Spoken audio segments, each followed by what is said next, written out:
बंदी छोड़ सतगुरु रामपाल जी परमेश्वर जी की जय हो।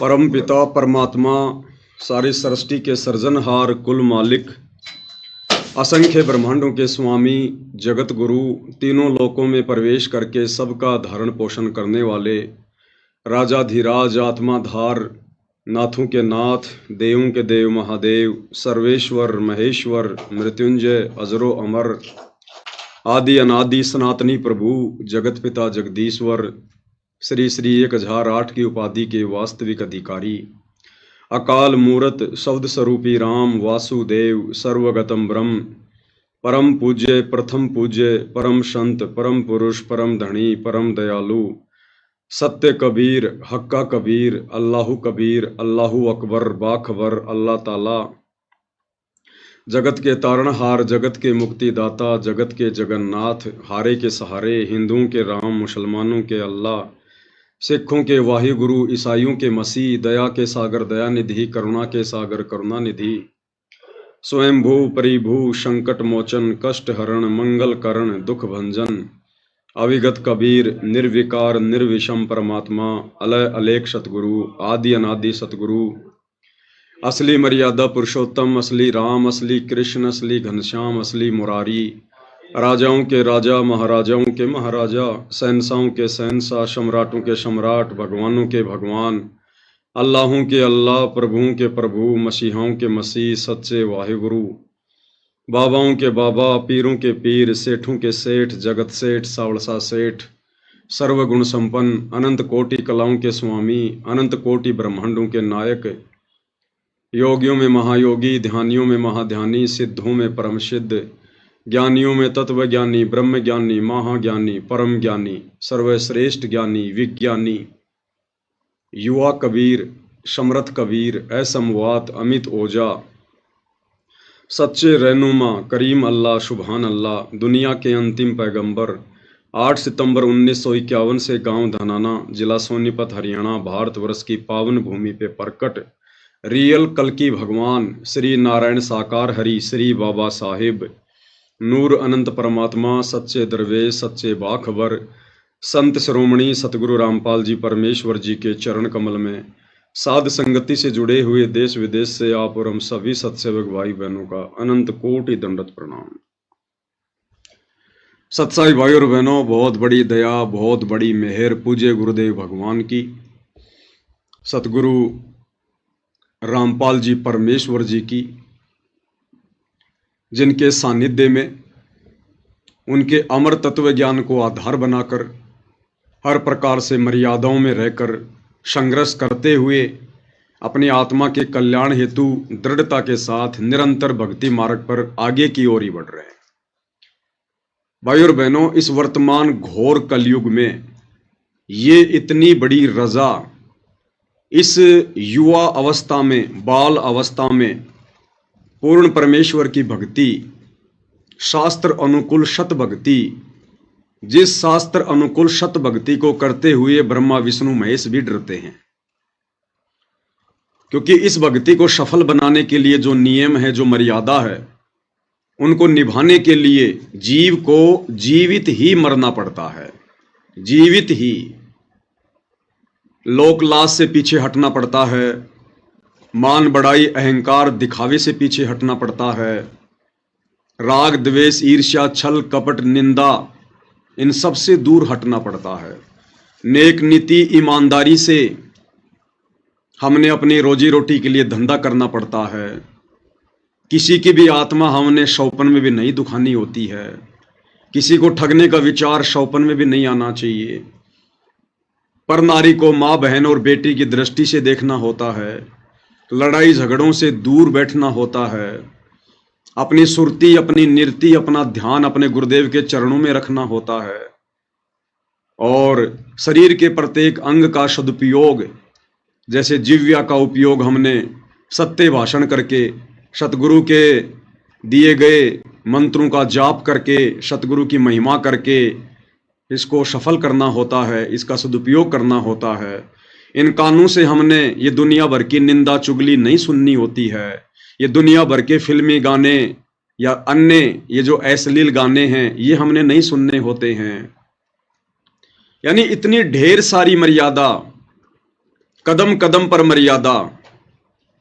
तो इन मर्यादाओं को जिस दिन हम सही प्रकार से निभाने लग जाएंगे, उस दिन समझो हम संसार की तरफ से जीवित ही मर चुके हैं। और ये भाई और बहनों सबके बस की बात नहीं है।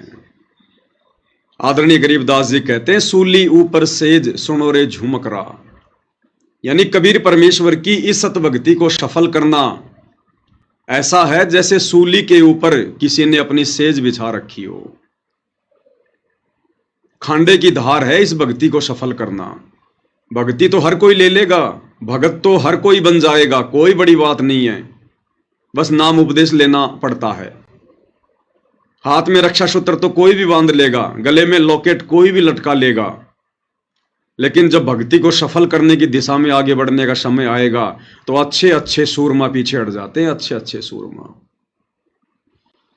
तो भाई और बहनों, इस घोर कलयुग में सतगुरु की सत भक्ति और ऊपर से इसको सफल बनाने के लिए जिस कदर आप और हम सभी सत्सेवक भाई बहन निरंतर आगे बढ़ रहे हैं, ये कोई सामान्य बात नहीं है। आप और हमारे ऊपर गुरुदेव भगवान की कितनी रजा होगी, किस कदर उनकी दया दृष्टि होगी, हम इसका आंकलन भी नहीं कर सकते, आइडिया भी नहीं लगा सकते। जीव ये भक्ति कर ही नहीं सकता। इसीलिए परमात्मा कहते हैं, आप पे आरती आप पे साजे, आप पे किंगर आप पे बाजे, आप पे ताल झांझ झनकारा, आप नचे आप देखन हारा। ये परमात्मा हमसे भक्ति करवाता है, हर प्रकार से हमें संरक्षण देकर, हमारी शोषों इच्छाओं को शांत करके, हमारी ढेरों उन व्यर्थ की कल्पनाओं का मर्दन करके ये सतगुरु हमें भक्ति पर लगाता है और अपनी गोद में उठाकर चलता है। तब भाई और बहनों, इस काल के लोक में एक शब्द सतगुरु की भक्ति का सफल हो पाता है। अन्यथा यहां भक्ति करना खांडे की धार है, खांडे की धार। और जब हम जीवात्मा इस भक्ति मार्ग पर आगे बढ़ते हैं तो काल पहले से कहीं अधिक सक्रिय हो जाता है, एक्टिव हो जाता है कि ये आत्माएं इस भक्ति को सफल ना कर लें, क्योंकि ये काल बली भाई और बहनों, ये आलू टमाटर गोभी मटर पनीर नहीं खाता, ये जोटे बकरे मुर्गे नहीं खाता। जो वस्तु खाने का इसको श्राप लगा है, उसके लिए इसने आप और हमें यहां पर भेड़ बकरियों की तरह पाल रखा है, जो सतगुरु ने हमें सृष्टि रचना के माध्यम से बताया। हम मनुष्य शरीरधारी आत्माएं, स्त्री या पुरुष, जैसा भी भोजन करते हैं, सात्विक राजसी या तामसी, उसका जो अंश होता है, सूक्ष्म अंश, वो हमारे सूक्ष्म शरीर में जमा होता रहता है। जैसे कोई व्यक्ति शराब पीता है, अब शराब कोई पीने की चीज थोड़ी है। परमात्मा कहते हैं ये शराब, ये तमाकू, ये मनुष्य शरीर के अनुसार है ही नहीं। कोई भी व्यक्ति शुरुआत में इसको इतनी आसानी से स्वीकार नहीं करता है। जब पहली बार कोई व्यक्ति तंबाकू सेवन करता है, बीड़ी सिगरेट वगैरह पीता है, तो जिस कदर उसको खांसी आती है, आंखों से पानी गिरता है, उसका बुरा हाल हो जाता है, क्योंकि ये वस्तुएं हमारे शरीर की तासीर के अनुसार नहीं है, हमारे शरीर की प्रकृति के अनुसार नहीं है। शराब पहली बार जब कोई व्यक्ति पीता है तो कैसे नाक को बीच कर और बड़ी मुश्किल से मन मार के एक आध घूंट शराब की लेता है, वो कितनी कड़वी होती है। लेकिन धीरे धीरे धीरे धीरे ये काल फिर उसको आदी बना देता है। तो ये चीजें हमारे शरीर की प्रकृति के अनुसार नहीं है, फिर भी इंसान पी रहा है, खा रहा है। मांस भक्षण, शुरुआत में कोई भी आदमी इतनी आसानी से मांस नहीं खाता, बड़ी घृणा आती है, लेकिन धीरे धीरे आदी हो जाता है। ये जबरदस्ती बाई फोर्स काल करवाता है, क्योंकि काल को यही तो खाने का आदेश मिला हुआ है। सूक्ष्म शरीर की वासना, सूक्ष्म शरीर का मैल, सूक्ष्म शरीर की गंध, जो ये आप और हमारे से इस प्रकार की बुराइयां करवाकर, विषय विकारों में धकेल कर, नशे करवाकर, शराब पिलाकर और हमारे सूक्ष्म शरीर में वासना जमा करता रहता है। वो वासना खाने का, वो मैल खाने का, वो गंध खाने का इसको परमेश्वर कबीर देव सतगुरु रामपाल जी की तरफ से श्राप लगा हुआ है। तो ये जबरदस्ती करवाता है। और इसी प्रकार भाइयों और बहनों, अब वर्तमान में जो ये भक्ति का पीक टाइम है, प्राइम टाइम है, कलयुग की बिचली पीढ़ी है, सतगुरु दिन रात मेहनत कर रहे हैं। 30 वर्षों से वर्णनीय संघर्ष किया है हमें समझाने के लिए सत्संग करके। तो ये भक्ति का प्राइम टाइम है, कलयुग की बिचली पीढ़ी। और जब इस मार्ग की शुरुआत हुई सन 1994 में, जब कबीर देव ने, सतगुरु रामपाल जी ने अपने यथार्थ 13वें कबीर पंथ की शुरुआत की, उसके बाद से काल पूरी तरह से बौखला गया। इसको चिंता होने लगी कि अब मेरा भोजन मेरे मुख से निकलेगा। तो भाई यहां तो आसानी से एक बिल्ली भी अपने भोजन को नहीं छोड़ती है, एक कुत्ता भी अपने भोजन को नहीं छोड़ता है जब उसके दांत तले हो। तो काल इतनी आसानी से कैसे छोड़ेगा आप और हमें? वो तो हर संभव अपने भोजन को बचाएगा, प्रयास करेगा। तो काल सन 1994 से ही एक्टिव है। और जैसे जैसे ये मार्ग आगे बढ़ता गया, काल को उतनी चिंता होने लगी, उतनी फिक्र होने लगी, और हर संभव प्रयास में लगा रहा। आत्माओं को डगमग किया जाए, उनके मन में शंका पैदा की जाए, संदेह पैदा किया जाए, गुरु मर्यादा तुड़वाई जाए, गुरु वचन की अवहेलना करवाई जाए, भक्ति विधिवत ना कर पाए कोई जीव, इसके लिए उसको व्यस्त किया जाए, उसके मन में सौ शंकाएं पैदा की जाए। तो ये अपना प्रयास पूरी तरह से कर रहा है। और अब तो भाइयों और बहनों, वो समय आ गया है जिस समय काल पूरी तरह से बौखलाया हुआ है, विशेषकर सन 2014 से। और काल पूरी तरह से एक्टिव हो चुका है, अपने अनेकों रूप बनाकर सतगुरु रामपाल जी परमेश्वर जी की संगत में जो भगत भाई बहन मर्यादा तोड़कर भक्ति करने का, भगत बनने का दिखावा कर रहे हैं, ढोंग कर रहे हैं, सूक्ष्म रूप में उनके हृदय में बैठा है, उनकी बुद्धि पर सवार है, और अन्य भगत भाई बहनों की भी मर्यादा तुड़वा रहा है, उनको भी भ्रमित करवा रहा है। और जब से सात संगतियां शुरू हुई है, तब से तो इसका हाल ही बेहाल हो गया कि यहां तो बिल्कुल प्योर सोल, प्योर आत्मा, शुद्ध आत्मा तैयार हो रही है। ये तो परमेश्वर की भट्ठी है, भट्ठी। तो भाई और बहनों, साध संगतियों को भी इतनी आसानी से आगे नहीं बढ़ने देगा। ये थोड़ी है कि हम साध संगति से जुड़ गए, पवन भगत जी के वीडियो देखने लग गए, गुरु जी की आरती उतारने लग गए, गुरु जी को भोग लगाने लग गए, तो बस हमारा तो हो गया बेड़ा पार। इस वहम में ना रहना भाई और बहनों। अंतिम श्वास तक हमने इसी प्रकार से जागरूक रहना पड़ेगा। परमात्मा कहते हैं, पाकी फसल देखकर गरबैयो मत किसान, अभी तो झोले बहुत हैं भाई, घर आ ले तब जान।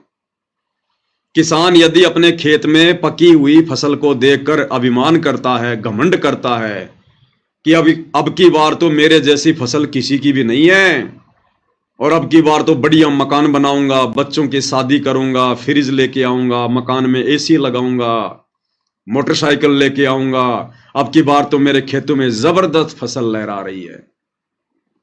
तो परमेश्वर उस किसान का उदाहरण देकर आप और हमें भक्ति मार्ग पर समझा रहे हैं कि उस किसान को अभिमान नहीं करना चाहिए खेत में खड़ी हुई फसल को देखकर। अभी तो झोले बहुत हैं भाई, घर आ ले तब जान। अभी तो ना जाने कब आंधी चल जाए, कब भयंकर बारिश हो जाए, कब ओले गिर जाएं, कब क्या भूकंप आ जाए। जब तक वो फसल कट पिट के निकल कर और उनको बोरियों में और उनको उन कट्टों में बांध कर जब तक तू अपने घर पर ना रख ले, तब तक भाई तेरे को सचेत रहने की आवश्यकता है। तो भाई और बहनों, इसी प्रकार इस सत भक्ति मार्ग पर, ठीक है, परमेश्वर ने हमें सत्य मिशन से जोड़ दिया, सत्य मार्ग से जोड़ दिया, साध संगति से जोड़ दिया। क्योंकि परमात्मा कहते हैं, साध की संगत सतगुरु की सेवा, अजर अमर घर पावे, और कहे कबीर सुनो रे गोरख, हम सबको तत्व भेद लखावे। लेकिन यहां पर तो पहले से भी ज्यादा सावधानियां बरतनी पड़ेंगी इस भक्ति को सफल करने के लिए। तो वर्तमान में भाई और बहनों कुछ एक घटनाएं जो दास के सामने आई है, परमात्मा की प्रेरणा से मेरी सेवा है, मेरी ड्यूटी है, हल्का फुल्का मैं आपको जानकारी दे दूं, आपको मैं परिचित करवा दूं ताकि आप धोखा खाने से बचें। तो दास के पास में फेसबुक पर कुछ पोस्ट आ रही हैं इस प्रकार की जो आप स्क्रीन पर देख रहे हैं। अब देखो आजकल मानव धर्मी भी बहुत हो गए, हजारों की संख्या में हो गए। दास तो हम सब थे ही पहले, और अब मानव धर्मी भी बहुत हो गए, और ये लोगो लगाने वालों की भी संख्या बहुत ज्यादा बढ़ गई है। अब पता ही नहीं चल पा रहा कौन मर्यादा में है और कौन मर्यादा में नहीं है, क्योंकि ये काल का लोग यहां पर नकलची लोग ज्यादा होते हैं, देखा देखी करने वाले ज्यादा होते हैं। तो दास के पास में इस प्रकार की पोस्ट एक दो भक्तों ने व्हाट्सएप पर भेजी है, और वो कह रहे हैं कि भगत जी, कुछ एक भगत हैं कर्नाटक साइड से, कर्नाटक के बीजापुर बताया कि वहां से कुछ एक भगत हैं जो अपना मनमाना आचरण संगत में फैला रहे हैं, और वो लोग ये कुप्रचार कर रहे हैं कि 8 सितंबर को सतगुरु रामपाल जी हमारे घर पर आएंगे, विमान लेकर आएंगे और हमें सह शरीर सतलोक लेकर जाएंगे। और जिन जिन भगत भाई बहनों को सतलोक जाना है, सतलोक नहीं, गलती हो गई मुझ पवन दास की, कान पकड़ के माफी मांगता हूं भाई, अनामी लोक लेकर जाएंगे, डायरेक्ट अनामी लोक, सर्वश्रेष्ठ जगह पर, कि हमें अनामी लोक लेकर जाएंगे सतगुरु रामपाल जी। और जो जो भगत नहीं आएंगे बाद में बहुत पछताएंगे, बहुत रोएंगे, ये मौका फिर बार बार नहीं मिलेगा। तो ये पोस्ट आई मेरे पास में, ये मानव धर्मी राजकुमार दास कौन है, क्योंकि राजकुमार नाम के तो बहुत सारे सत्सेवक भाई बहन होंगे, तो मैं तो किसी को जानता नहीं कि ये कौन से राजकुमार जी हैं। तो इन्होंने ये पोस्ट की है, माया के पुजारी सतलोक जाएगा, यानी जो माया के पुजारी है ना वो तो सतलोक जाएंगे, और रामपाल जी के पुजारी अनामी लोक जाएंगे। और सतगुरु रामपाल जी के भगत कहां जाएंगे? अनामी लोक, जहां पर पूर्ण मोक्ष और पूर्ण आनंद है, जहां पर पूर्ण मोक्ष और पूर्ण आनंद है, अनामी लोक में।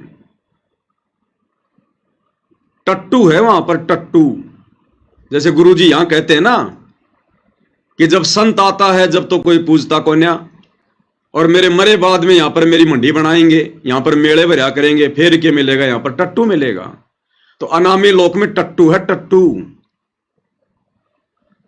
अकल के अंधो, क्या खाक सत्संग सुने तुम लोगों ने गुरुदेव भगवान के? क्यों अपने नाम के आगे भगत लगा रहे हो, मानव धर्मी लगा रहे हो, सत्सेवक लगा रहे हो? जिन जिन लोगों के इस प्रकार के विचार हैं वो दुनिया के सबसे बड़े गधे हैं, सबसे बड़े गधे। वो तो सतलोक आश्रम वालों से भी गिरे हुए हैं, गिरे हुए, मंद बुद्धि। अनामी लोक जाओगे, क्या है अनामी लोक में? क्या सत्संग सुने तुमने? अनामी लोक में सृष्टि है क्या? अरे परमात्मा क्या कहते हैं, लोक अनामी जावेगी वहां कोन्या मिले चौबारे, चौबारे यानी मकान, महल। अनामी लोक में सृष्टि नहीं है। लोक अनामी जावेगी वहां कोन्या मिले चौबारे, आत्मा और परमात्मा वहां कोन्या रहते न्यारे।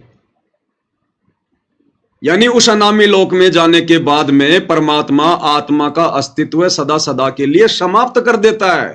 फिर आनंद क्या खाक भोगोगे तुम? जिस शब्द से परमेश्वर ने हमें प्रथम बार सतलोक में उत्पन्न किया था, उसी शब्द में परमात्मा अनामी लोक में ले जाकर आत्मा को वापस अपने शरीर में समा लेता है। फिर क्या खाक आनंद मनाओगे तुम वहां पर? टट्टू आनंद लोगे तुम वहां पर? अनामी लोक में केवल परमेश्वर अकेले रहते हैं, केवल परमेश्वर अकेले, और उनका जो रूप है वो निराकार और साकार से भी भिन्न है। ना उनको आकार में कह सकते, ना उनको साकार में कह सकते। निराकार और साकार से भिन्न जो अवस्था है उसमें रहते हैं परमात्मा, कबीर देव, सतगुरु रामपाल जी, सिर्फ अकेले। वहां सृष्टि नहीं है। सुना तुमने कभी किसी सत्संग में सृष्टि रचना में? कि अनामी लोक में सृष्टि है। अरे वाणी क्या कह रही है? लोक अनामी जावे गावा कोन्या मिले चौबारे। चौबारे यानी महल, वहां सृष्टि नहीं है। सृष्टि केवल नीचे के 3 लोकों में है। और सात संगति के माध्यम से जब वीडियो बन रहे थे पुस्तकों के ऊपर,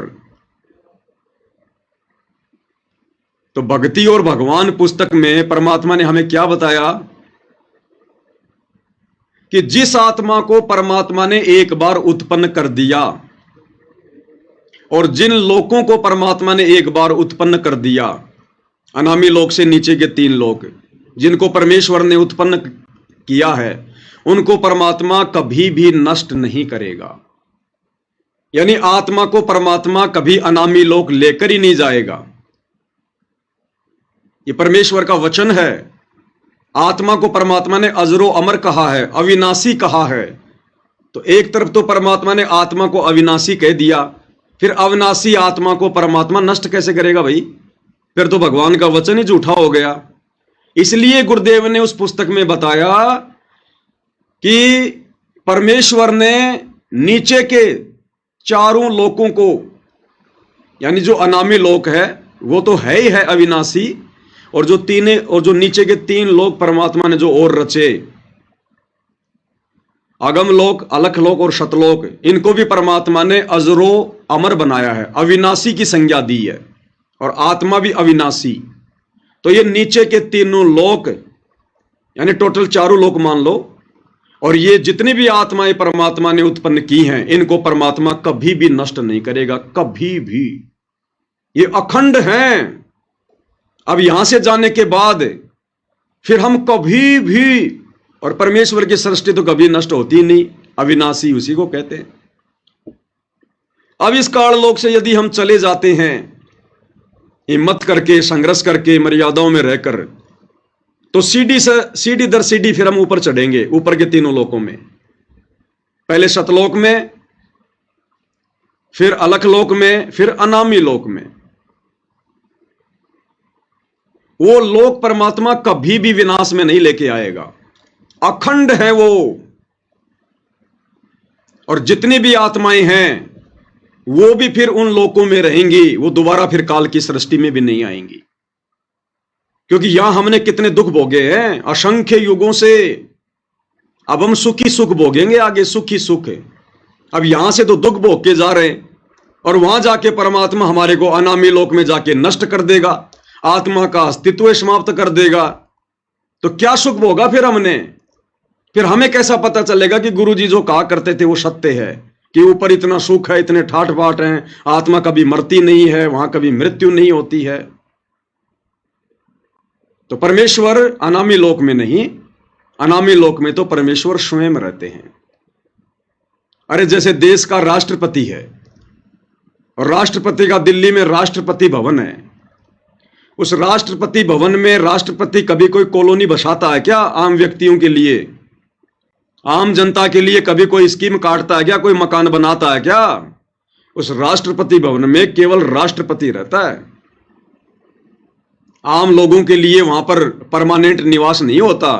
उसके लिए तो फिर उसने बहुत सारी कॉलोनियां बसा रखी हैं, नगर बसा रखे हैं, स्कीम काट रखी हैं। वहां रहो आराम से, जनता जनता ही होती है, राजा राजा ही होता है। तो अनामी लोक में कोई सृष्टि नहीं है। और ये जो भाई जो भी है, ये जिस प्रकार की ये भ्रमणा संगत में फैला रहा है, ये परमात्मा का घोर अपराधी आदमी है। देखो भाई और बहनों, मैं इसीलिए भगत भाई बहनों की ज्यादा लाइव आकर बढ़ाई नहीं करता, प्रशंसा नहीं करता। अन्यथा मेरे पास तो बहुत फोन आते हैं, बहुत मैसेज आते हैं, भगत जी मेरे साथ ये चमत्कार हो गया, ये हो गया। इसलिए दास ज्यादातर उनका जिक्र नहीं करता है, क्योंकि भाई और बहनों है तो आखिर हम सब जीव, हमारे अंदर हवा बहुत जल्दी भर जाती है। तो जहां तक मेरा आइडिया है, ये बीजापुर के, कर्नाटक के रमेश भगत जी वही हैं जिनके घर पर एक बार सात संगति हुई थी।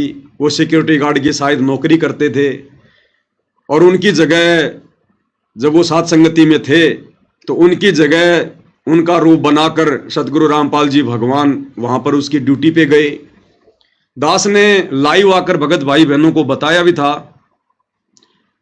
तो हो सकता है इस भाई के अंदर मान बड़ाई समा गई हो और काल प्रेरणा से फिर काल ने अपना खेल खेलना शुरू कर दिया हो, या तो सावधानी हटी, दुर्घटना घटी भाई और बहनों।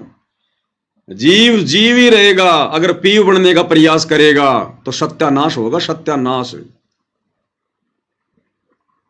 तो ये व्यक्ति यदि ऐसी गलती कर रहा है और यदि ये वही कर्नाटक के बीजापुर वाला रमेश है जो इस प्रकार की बकवाद संगत में फैला रहा है, तो ये व्यक्ति भाई और बहनों परमात्मा का घोर अपराधी है, दोषी है परमात्मा का। इसने सात संगति से जुड़ने के बाद भी अपना ये मनुष्य जीवन बर्बाद कर दिया। खुद तो नरक में जाएगा जाएगा, अपने परिवार को भी लेकर जाएगा। और कुछ एक मंदबुद्धि भगत मेरे पास में मैसेज भेज रहे हैं कि भगत जी ये क्या सत्य है, भगत जी आप आओगे या नहीं आओगे, भगत जी हमें जाना चाहिए नहीं जाना चाहिए। भाई वो भी गए काम से, वो भी काम से गए। अगर उस रमेश को मान लो अगर गुरुजी ने कुछ दिखाया है, देखो भाई और बहनों परमात्मा समर्थ है, परमात्मा ये नहीं कर सकता वो नहीं कर सकता। अगर कोई इस प्रकार की बातें बोलता है तो गुरुदेव ने उसको मूर्ख बताया। लेकिन परमात्मा की भी कुछ मर्यादाएं हैं, कुछ नियम हैं, कुछ उसके उसूल हैं। उनसे हटकर यदि हम डींग मारेंगे तो वो भक्ति मार्ग में नहीं चलता। फिर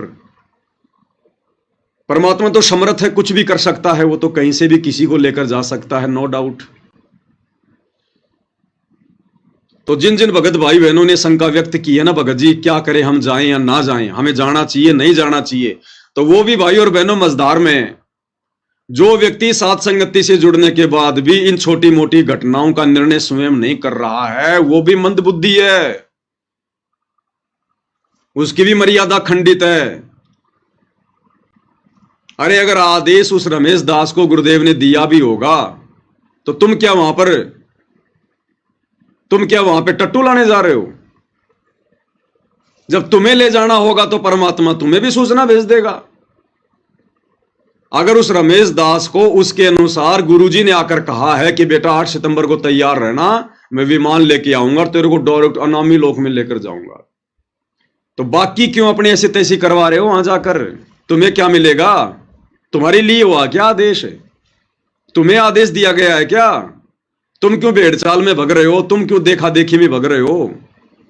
तो जिस व्यक्ति ने इस ज्ञान विरुद्ध इस पोस्ट को पढ़कर अगर मन में भी धारणा बना ली कि मैं जाऊंगा, जिसके मन में इतना भी दोष आ गया, विचार आ गया, वो व्यक्ति भी इस जन्म में मोक्ष प्राप्त नहीं कर सकता। ये परीक्षा चल रही है हमारी कदम कदम पे। अभी देखा नहीं तुमने इस हार में किस प्रकार से परमात्मा ठोक ठोक के परीक्षा ले रहा है? तो ये परीक्षा ही है ये वाली भी, जो ये पोस्ट आई है संगत में। ये पाखंड, ये आडंबर, ये ढोंग, ये षड्यंत्र, ये काल अब कदम कदम पे रचेगा।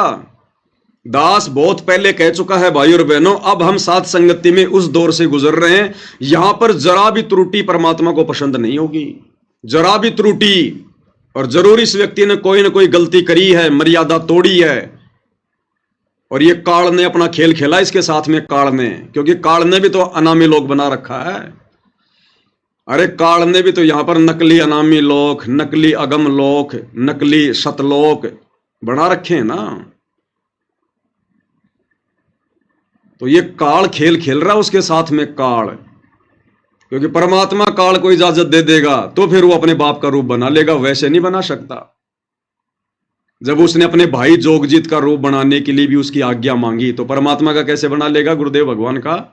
हाँ, परमात्मा आदेश दे सकते हैं हम भक्तों की परीक्षा के लिए कि देख ले भाई मेरा रूप बना के, या फिर काल हो सकता है अपने रूप में आया हो, किसी और रूप में आया हो, और सतगुरु रामपाल जी भगवान ने उसका रूप चेंज कर दिया हो, अपना रूप बना दिया हो। उस काल को भी दिखाई नहीं दे रहा कि मेरा क्या रूप दिखाई दे रहा है, और भगत को भी वो गुरु जी का रूप दिखाई देगा, क्योंकि समर्थ तो सतगुरु है ना। सतगुरु जो चाहे सो कर ही। भाई ये कदम कदम पे परीक्षा होंगी हमारी। गुरुदेव भगवान कहते हैं सतलोक जाना कोई बच्चों का खेल नहीं है, कोई वो खाला का घर नहीं है, बरवाड़े का बस अड्डा नहीं है जो तुम पकड़ के रिक्शा पहुंच जाओगे। जोटा लगेगा, जोटा जोर लगेगा। अनामी लोक में जाएंगे। इस काल लोक में तो कुकर्मों में तुम सड़े पड़े हो अभी तक, और अनामी लोक जाओगे तुम। पहले सतलोक तो जा लो एक बार, अनामी लोक जाएंगे ये सीधे। इतने अच्छे कर्म हो गए तुम्हारे, अनामी लोक जाओगे और क्या करोगे? वहां जाके मिट्टी में मिट्टी मिलना है। क्या करोगे जब भगवान ने मना कर दिया कि अनामी लोक में मैं किसी को लेकर ही नहीं जाता, लेकर ही नहीं जाता किसी को। और कई बार जो परमात्मा ने ये अनामी लोक का जो ये जिक्र किया है, तो गुरुदेव ने बाद में बताया कि अनामी लोक भी सतलोक को कहते हैं। यानी जिसके विषय में कोई कह नहीं सकता, कोई जान नहीं सकता, आज तक किसी ने बताया नहीं, उसको कहते हैं अकय लोक। अब आम भगत तो सोच लेते हैं कि ये जो अकय लोक है ये तो अनामी लोक के लिए है। आज से पहले हमें सतलोक की जानकारी, अगम लोक की जानकारी, अलख लोक की जानकारी दी किसी ने? तो इस काल लोक की सृष्टि में ऊपर के चारों लोक ये अनामी लोक हैं, ये अकय लोक हैं जिनके विषय में कभी कोई कुछ कह नहीं सकता। वहां की सुख सुविधाओं के विषय में कोई वर्णन नहीं कर सकता, इसलिए चारों लोकों को अनामी लोक कहा जाता है, चारों लोकों को अकय लोक कहा जाता है। उनके बारे में पहले कभी किसी ने कुछ कहा ही नहीं, कोई जानता ही नहीं था तो कहेगा क्या, इसलिए उनको अकय लोक कहा जाता है। अब सत्संग तो तुम ध्यान से सुनते नहीं, तो काल तो सिर पर बैठेगा भाई, बकवा तो करवाएगा ना। और जिन जिन भगत भाई बहनों के मन में भी अगर आ चुकी है, अगर मन में भी आ चुकी है कि मैं जाऊंगा, अब भले वो मेरा ये वीडियो देख के वो रुक जाए, लेकिन इस वीडियो को देखने से पहले यदि उसके मन में आ चुका है कि मैं जाऊंगा, वो इस जन्म में सतलोक नहीं जा सकता। लिख लेना भाई, किसी डायरी में नोट कर लेना, इस जन्म में वो दुष्ट आत्मा सत्सेवक होकर भी सतलोक नहीं जाएगा। चाहे कितना नाक रगड़ रगड़ की माफी मांग लेना भगवान से। इस समय हमारी इतनी सी गलती भगवान के दिल को गहरी चोट पहुंचाएगी, गहरी चोट। और जिस मूर्ख ने अपनी नादानी से अपने गुरु को दुखी कर दिया, वो कभी सतलोक जा सकता है? वो तो काल लोक में भी कभी सुख नहीं उठा सकता। वो तो 84 लाख योनियों का अधिकारी है, 84 लाख योनियों का। अरे फिर ये धोखेबाज भगवान हो गया, फिर सतगुरु रामपाल जी तो धोखेबाज हो गया। फिर जो अकेले रमेश दास को आकर कह रहा है कि तुझे सहशरीर सतलोक ले जाके जाऊंगा, बाकी भाई बहनों को बुला लो। भाई ये बाकी भाई बहनों को क्यों बुला रहा है? इसलिए तो बुला रहा होगा ना कि भाई गुरुजी ने कहा होगा भाई सबको बुला ले। तो गुरुजी को डर लग रहा है क्या सबको बताने से? अरे जब गुरुजी तुम्हें बता सकते हैं आकर, तो गुरुजी बाकी भगत भाई बहनों को नहीं बता सकते? जिन जिन को लेकर जाना होगा उनको भी तो गुरु बता सकता है ना। तुम कोई दलाल हो गुरुजी के, एजेंट हो तुम कोई गुरुजी के, जो तुम्हें कहेगा गुरु कि हाँ भाई सबको बुला ले। तो भाई और बहनों, ये काल इस समय सिर पर बैठकर डांस करेगा जिसकी जरा भी मर्यादा टूटी। और इस रमेश दास की अगर ये इस प्रकार की बकवादे कर रहा है तो अवश्य इसने गलती की है, इसकी मर्यादा टूटी हुई है, इसके घर में, इसके घट में काल का प्रवेश है। और ऐसी आत्माओं से भाई और बहनों दूरी बना के रखना, नहीं तो हम अपना मनुष्य जन्म बर्बाद कर देंगे। हमें तो गुरुजी ने कभी इस प्रकार की विधि नहीं बताई, 30 साल हो गई, कभी गुरुजी ने नहीं कहा कि भाई मैं ऐसे चुपके चुपके आऊंगा और उस भगत के माध्यम से फिर मैं तुम्हें संदेशा दिलाऊंगा कि आ जाओ आ जाओ, तुम्हें अनामी लोक लेकर जाऊंगा। हमें तो कभी नहीं कहा गुरुजी ने कि मैं तुम्हें अनामी लोक लेकर जाऊंगा। हमें तो केवल गुरुजी सतलोक तक की जानकारी दे रहे हैं और कह रहे हैं सबसे पहले हम यहां से सतलोक जाएंगे। सतलोक में फिर तुम्हारी इच्छा है ऊपर जाओ या ना जाओ, बाकी सतलोक में फिर तुम्हें कोई कष्ट नहीं है, कोई दिक्कत नहीं है, वहां कोई मृत्यु नहीं है, किसी चीज का अभाव नहीं है, कोई बुढ़ापा नहीं है, कोई रोग नहीं है। फिर आगे तुम्हारी मर्जी भाई, अगर आगे जाओगे तो आगे की तुम्हें भक्ति दे दी जाएगी। हमें तो कभी नहीं कहा गुरुजी ने किसी भी सत्संग में कि भाई तुम्हें डायरेक्ट अनामी लोक लेकर जाऊंगा। और ये इस प्रकार की घटिया पोस्ट डाल के कि माया के पुजारी सतलोक जाएगा। अरे माया के पुजारी कभी सतलोक जाएंगे क्या मूर्ख आदमी? अरे माया का पुजारी कभी सतलोक जा सकता है क्या? ये टोटल भाई और बहनों काल बैठा उसके सिर पे काल है। तो उसने तो अपना जीवन बर्बाद किया ही किया। और जिन जिन आत्माओं के मन में ये आ चुका है मेरा ये वीडियो देखने से पहले कि हम भी जाएंगे, वो आत्माएं भी अपना ये जन्म बर्बाद कर चुकी हैं, ये फाइनल मान लेना। तो ये कुछ बकवादे हैं भाई और बहनों जो आपके सामने पेश करनी जरूरी थी। और हो सकता है भाई और बहनों मान लो इसको परमात्मा उस दिन आकर ले भी जाएं, लेकिन आप और हमने फिर भी इस प्रकार की बकवादों में नहीं पड़ना है। जब तक गुरुजी हमसे आकर कोई बात ना कहें, जब तक हमें आकर कोई आदेश ना दें, और जब तक हम उनके द्वारा बताई गई विधि अनुसार ये कन्फर्म नहीं कर लें कि ये मेरा गुरु है या फिर मेरा गुरु मेरी परीक्षा ले रहा है या मेरे गुरु ने अपना रूप इस काल को दे दिया मेरी परीक्षा के लिए, जब तक ये कन्फर्म ना हो जाए तब तक भाई और बहनों हमने केवल उसी विधि से सतलोक जाने की तैयारी करनी है जो विधि गुरुदेव ने पिछले 30 वर्षों से अपने सत्संगों में बताई है। केवल उसी विधि से। ये काल का लोक है, ये छोड़ेगा नहीं। अंत समय में भी मर्यादा तुड़वा देगा किसी न किसी बहाने, किसी न पॉइंट पर मन में शंका पैदा कर देगा। इसलिए परमात्मा कहते हैं यो गुरु ज्ञान विज्ञान वाणी जीवित ही जग में मरो, यानी संसार की तरफ से जीवित मर जाओ। संसार किसका? काल का। ना हमने कोई काल की बातों पे ध्यान देना, ना हमने काल के पुजारियों की बातों पे ध्यान देना। अपने सतगुरु के प्रत्येक वचन को सत्य मानकर आगे बढ़ना है भक्ति मार्ग पर। और जैसे जैसे हम अब आगे की ओर बढ़ेंगे 2028 युग परिवर्तन, तैसे तैसे ये काल भाई और बहनों ना जाने क्या क्या परपंच रचेगा, क्या क्या षड्यंत्र रचेगा। अभी तो देखते जाओ आप, अभी तो ढंग से शुरुआत है। अभी आगे आगे देखते जाओ क्या क्या होता है। कितने लोग साथ संगति में डटे रहेंगे। जब परीक्षाएं होंगी ना तब देखना। परमात्मा कहते हैं भक्ति भाव भादो नदी सबे चले गहराए और सरिता सोई जानिए जो जेठ मास ठहराए। अभी भक्ति का जेठ मास आया नहीं है। जब वो जेठ मास आएगा, प्यास सताएगी, गले सूखेंगे, तब पता चलेगा हम कहां कहां भगेंगे, क्या क्या होगा हमारे साथ में। अभी तो परमात्मा हमारी बहुत मदद कर रहा है, बहुत सहयोग दे रहा है। अभी तो हमें ज्ञान और भक्ति से दृढ़ कर रहा है। और जब वो परीक्षा लेगा ना ठोक ठोक के बजा बजा के, तब पता चलेगा उसके असली हीरे मोतीलाल कौन है। तो ये ज्ञान आधार बिल्कुल भी नहीं है। जो ये घटिया पोस्ट सोशल मीडिया पर कुछ एक नादान भगत वायरल कर रहे हैं, वो अपना जीवन बर्बाद कर चुके हैं। और भाई आगे किसने क्या करना है ये अपना डिसीजन खुद ले लेना। हमेशा तुम्हें भगत भाई बहन नहीं समझाएंगे।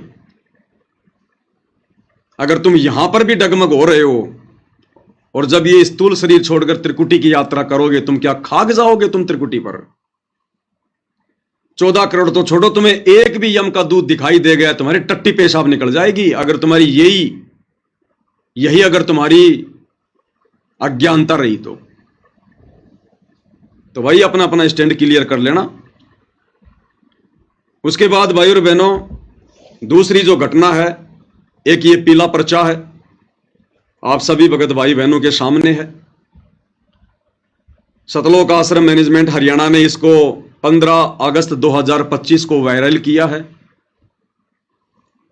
क्योंकि गुरुदेव भगवान के आशीर्वाद से जब दास 12 अगस्त 2025 को अपने 2 भगत भाइयों के साथ मनोज दास और मुकेश दास के साथ अपनी इसार की तारीख पर गया था, और जिस प्रकार वहां सतलोक आश्रम मैनेजमेंट हरियाणा के मीडिया प्रभारी डॉक्टर चांद राठी और बसंत सैनी गांव गांद्रा जिला रोहतक हरियाणा वाले ने जो ज्ञान विरुद्ध निंदनीय घटिया हरकत की है, कुछ भक्तों को साथ में लेकर एक किराए की लड़की लाकर, उस घटना के बाद में उस पेट्रोल पंप से दास ने जो सीसीटीवी वीडियो लिया और दास ने जब उसको दास के फेसबुक पेज पवन दास इस लाइव के ऊपर डाला, तो गुरुदेव भगवान के आशीर्वाद से आज तीसरा ही दिन है और तीसरे दिन में कम से कम 60 लाख लोगों ने देख लिया। 60 लाख लोगों ने, बड़ी तेजी से वो वीडियो वायरल हुआ मालिक के आशीर्वाद से। तो मैनेजमेंट हरियाणा पूरी तरह से बौखला रहा है। इनका मानसिक संतुलन दिन ब दिन बिगड़ता जा रहा है, क्योंकि भक्ति के ये निकट भी नहीं है। बकवाद काल इनसे जी भर के करवा रहा है। सतगुरु का आशीर्वाद इनके सिर से हट चुका है। अब ये भी अपनी अंतिम यात्रा की तरफ है, अंतिम यात्रा की तरफ। इनको बकवादों के अलावा कुछ भी नहीं सूझेगा अब आगे आगे, और ऐसे ही इन लोगों का सत्यानाश होगा धीरे धीरे मालिक के विधान अनुसार। तो इन्होंने आनन फानन में एक पीला पर्चा निकाला है। मुझे तो हंसी आई भाई और बहनों इसको पढ़ के। मान न मान मैं तेरा मेहमान, जबरदस्ती के पीले पर्चे निकाल रहे हैं, जबरदस्ती के। और क्या लिखा है, दिनांक 15 अगस्त 2025, समय 9:40 रात्रि। सभी भगतात्माओं से प्रार्थना है कि सतगुरुदेव जी का आदेश आया है। बिना सतगुरु के आदेश के तो ये बाथरूम करने भी नहीं जाते, इतने आज्ञाकारी हैं आश्रम वाले। बिना सतगुरु की आज्ञा के तो ये पैंट के नीचे ये चड्डी भी नहीं पहनते। पहले गुरुजी से पूछते हैं कि गुरुजी आज मैं कौन सी चड्डी पहनूं। इतने आज्ञाकारी भगत हैं ये। तो कह रहे हैं गुरुदेव का आदेश आया है। अब बताओ गुरुजी को कैसे पता चला? भाई गुरुजी तो जेल में बैठे हुए हैं। अरे गुरुजी तो जेल में बैठे हुए हैं। अब जेल में ना तो मोबाइल की व्यवस्था होती है ना कुछ और, तो गुरुजी को कैसे पता चल गया? कहते हैं गुरुजी का आदेश आया है। भाई गुरुजी कोई भी बात बताएंगे तो इसी आधार पर बताएंगे कि मेरे को मेरे परिवार ने बताई हो, या जो भगत मिलाई पर जाता है उसने बताई हो।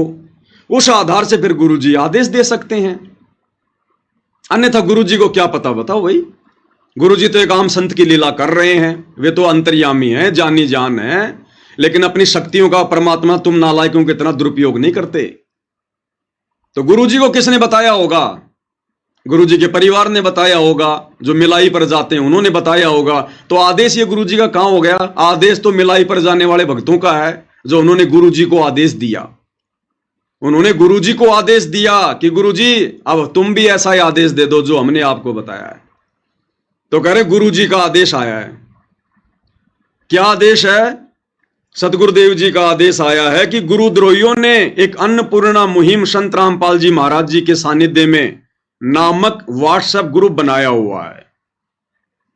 वे इस ग्रुप में भक्तों को जोड़ रहे हैं और फ्रॉड करके भक्तों से पैसे ले रहे हैं।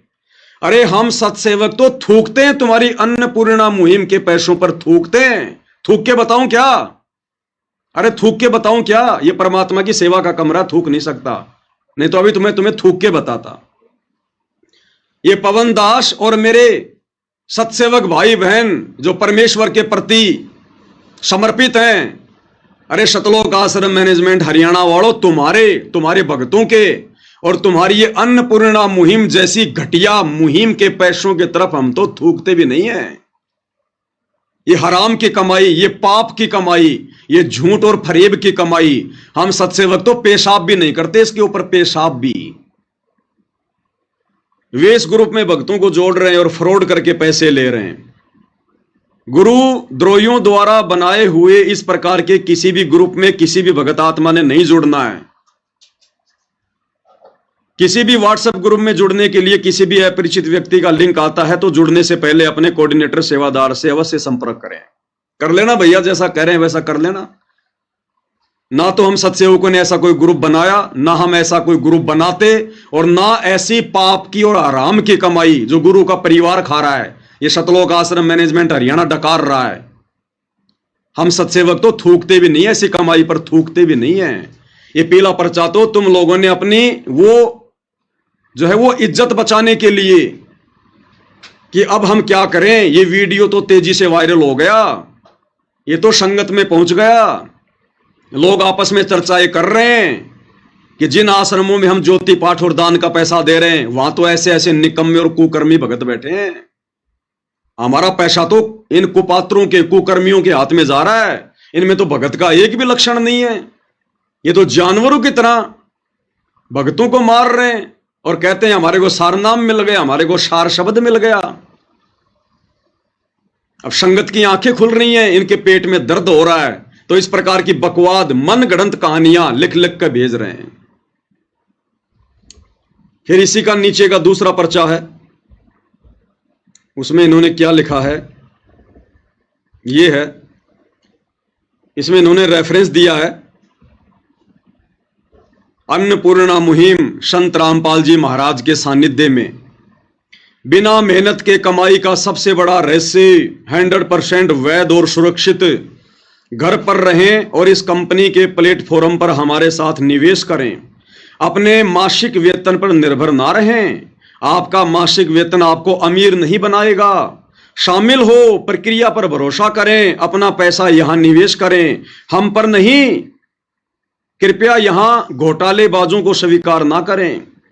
विश्वसनीय क्रिप्टो ट्रेडिंग निवेश कंपनी, निवेश योजना 5,500 का निवेश करें और 24 घंटों के भीतर 55,000 प्राप्त करें। 7,500 का निवेश करें और 24 घंटों के भीतर 75,000 कमाएं। हम थूकते हैं भाई ऐसे कमाई पर। इस परमेश्वर के ज्ञान को आधार बनाकर अपनी आत्मा के कल्याण को देखते हुए हम सत्सेवक भाई बहन तो अपनी नौकरियां तक छोड़ने को तैयार हैं कि हमने नहीं करनी ऐसी नौकरी जिस नौकरी में हमारा समय ज्यादा व्यर्थ बर्बाद हो रहा है, हमारे समाज से बर्बाद हो रही है। अरे सत्सेवक भाई बहन तो जो कमा रहे थे उसका भी आधा कर दिया। नौकरियां छोड़ छोड़ के अपना छोटा मोटा धंधा कर रहे हैं कि भक्ति करेंगे भक्ति। ये गुलामी करते हुए तो असंख्य युग हो गए, हमें असंख्य युग। और तुम क्या घटिया यहां पर ये प्रक्रिया भेज रहे हो कि सत्सेवकों ने ग्रुप बनाया है और रातों रात 5,000 रुपए लगाओगे तो 25,000 पाओगे, 7,500 लगाओगे तो 70,000 पाओगे। ये घटिया कर्म, ये घटिया सोच, ये तुम लोगों की अपनी खुद की है, केवल सत्सेवकों को बर्बाद करने के लिए, सत्सेवकों को बदनाम करने के लिए।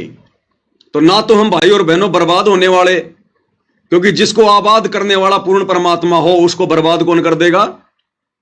और बदनामी की हमें फिक्र नहीं, हमें चिंता नहीं। जब हमारा बाप हिसार जेल में बैठा है और जेल में बैठे हुए व्यक्ति की क्या इज्जत होती है यहां पर हम सबको पता है। तो जब हमारा बाप बेइज्जत होकर दुनिया की नजरों में जेल में बैठा है तो हम गधे इस संसार में इज्जत प्राप्त करके 84 में जाएंगे क्या? हम सत्सेवक इज्जत के ठेकेदार नहीं हैं। तो ये घटिया और निंदनीय ये पीला पर्चा, और तो तुम्हारे पास में कोई है नहीं जवाब। बुद्धि पे तुम्हारे काल बैठा हुआ है। ये घटिया इल्जाम लगाने के सिवा क्या तुम्हारे पास में?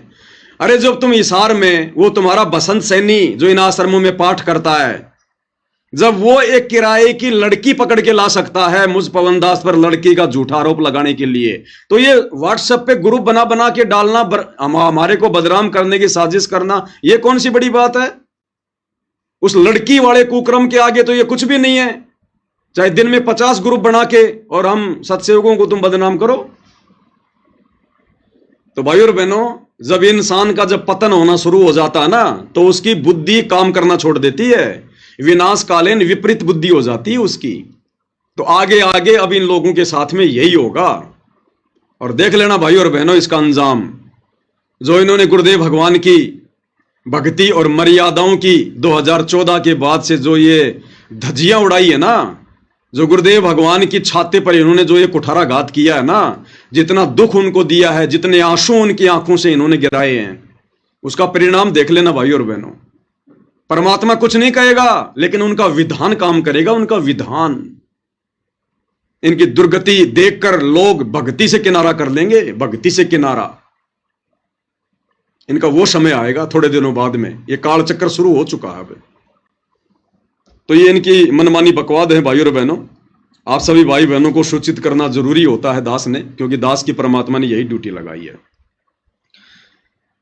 अब भाई और बहनों, हम पूज्य गुरुदेव भगवान के सत्संगों के ऊपर चलते हैं, क्योंकि सत्संगों से हमें जानकारी मिलेगी और जानकारी से हम सावधान रहेंगे, अपनी मर्यादाओं को बचा पाएंगे, अपनी भक्ति को सफल कर पाएंगे। तो दास के पास में जो शॉर्ट वीडियो लगभग 1500 की संख्या में है, हम शॉर्ट वीडियो के ऊपर समझने का प्रयास करेंगे जो गुरुदेव भगवान हमें समझाना चाहते हैं। और परमेश्वर इस वीडियो में कह रहे हैं कि बच्चों, इस मां के पेट में ये प्राणी 9 महीने जो कष्ट भोगता है, ऊपर को पैर, नीचे को सिर और साथ में वो जठराग्नि, जिसके तापमान का कोई आइडिया नहीं है। लोहा पिघलाने की जो फैक्ट्री होती है ना, उससे भी सैकड़ों गुना ज्यादा तापमान इस परमेश्वर के द्वारा बनाए गए इस शरीर में जठराग्नि में होता है, जठराग्नि में। ये परमेश्वर की रचना है। तो परमात्मा कहते हैं कि 9 महीने ये आत्मा, ये जीव इतना भयंकर दुख भोगता है। सबसे बड़ा नरक कुंड मां का गर्भ है, मां का पेट, जहां हम सभी भगत भाई बहन, जब जब हमारे को ये मनुष्य जन्म मिलता है, हम ये कष्ट भोग कर बाहर निकलते हैं, कष्ट भोग कर बाहर। इसलिए परमात्मा कहते हैं अगर तुम पार नहीं हो पाओगे तो तुम्हें बारंबार नरक कुंड में गिरना पड़ेगा, नरक कुंड में। क्योंकि इस मनुष्य शरीर में एक ब्रह्मांड की पूरी रचना है, पूरी रचना।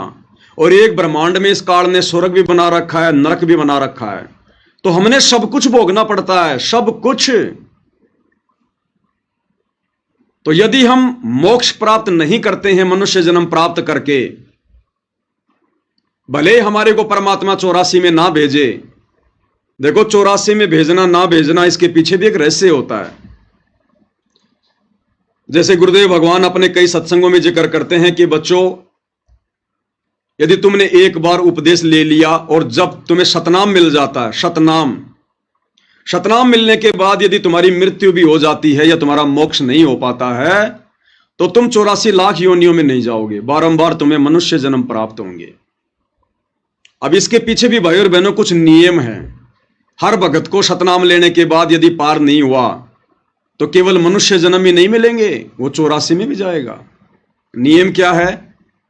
84 में तो वो भगत नहीं जाएगा जो भक्ति करते करते भी, गुरु में श्रद्धा रखते रखते भी, जो किसी कारण से रह गया, उसका पैर फिसल गया, उसने सतनाम भी ले लिया, सारनाम भी ले लिया, लेकिन किसी न किसी पॉइंट पर वो रह गया।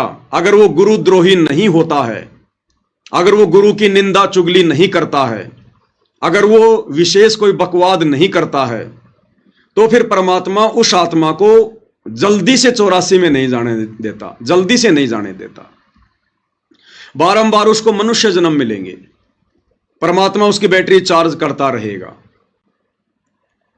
और जिस भगत ने इस सत्संग को सुनकर कि सतनाम तो मेरे को मिल ही गया, सार नाम तो मुझे मिल ही गया, और गुरु जी का आदेश है कि जिसने एक बार सतनाम ले लिया, सार नाम ले लिया, और अगर इस कलयुग की पिछली पीढ़ी में पार नहीं हुआ तो वो 84 में नहीं जाएगा।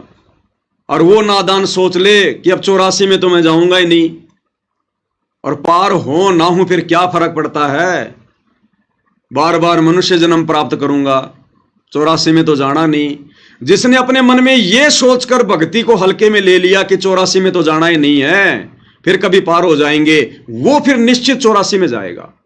क्योंकि वो जानबूझ के सांची तज रहा है, वो जानबूझ के गलती कर रहा हो। और एक वो व्यक्ति जो भक्ति करते करते सतनाम लेकर, सारनाम लेकर जो गुरुद्रोही हो जाता है, जो गुरुद्रोही हो जाता है।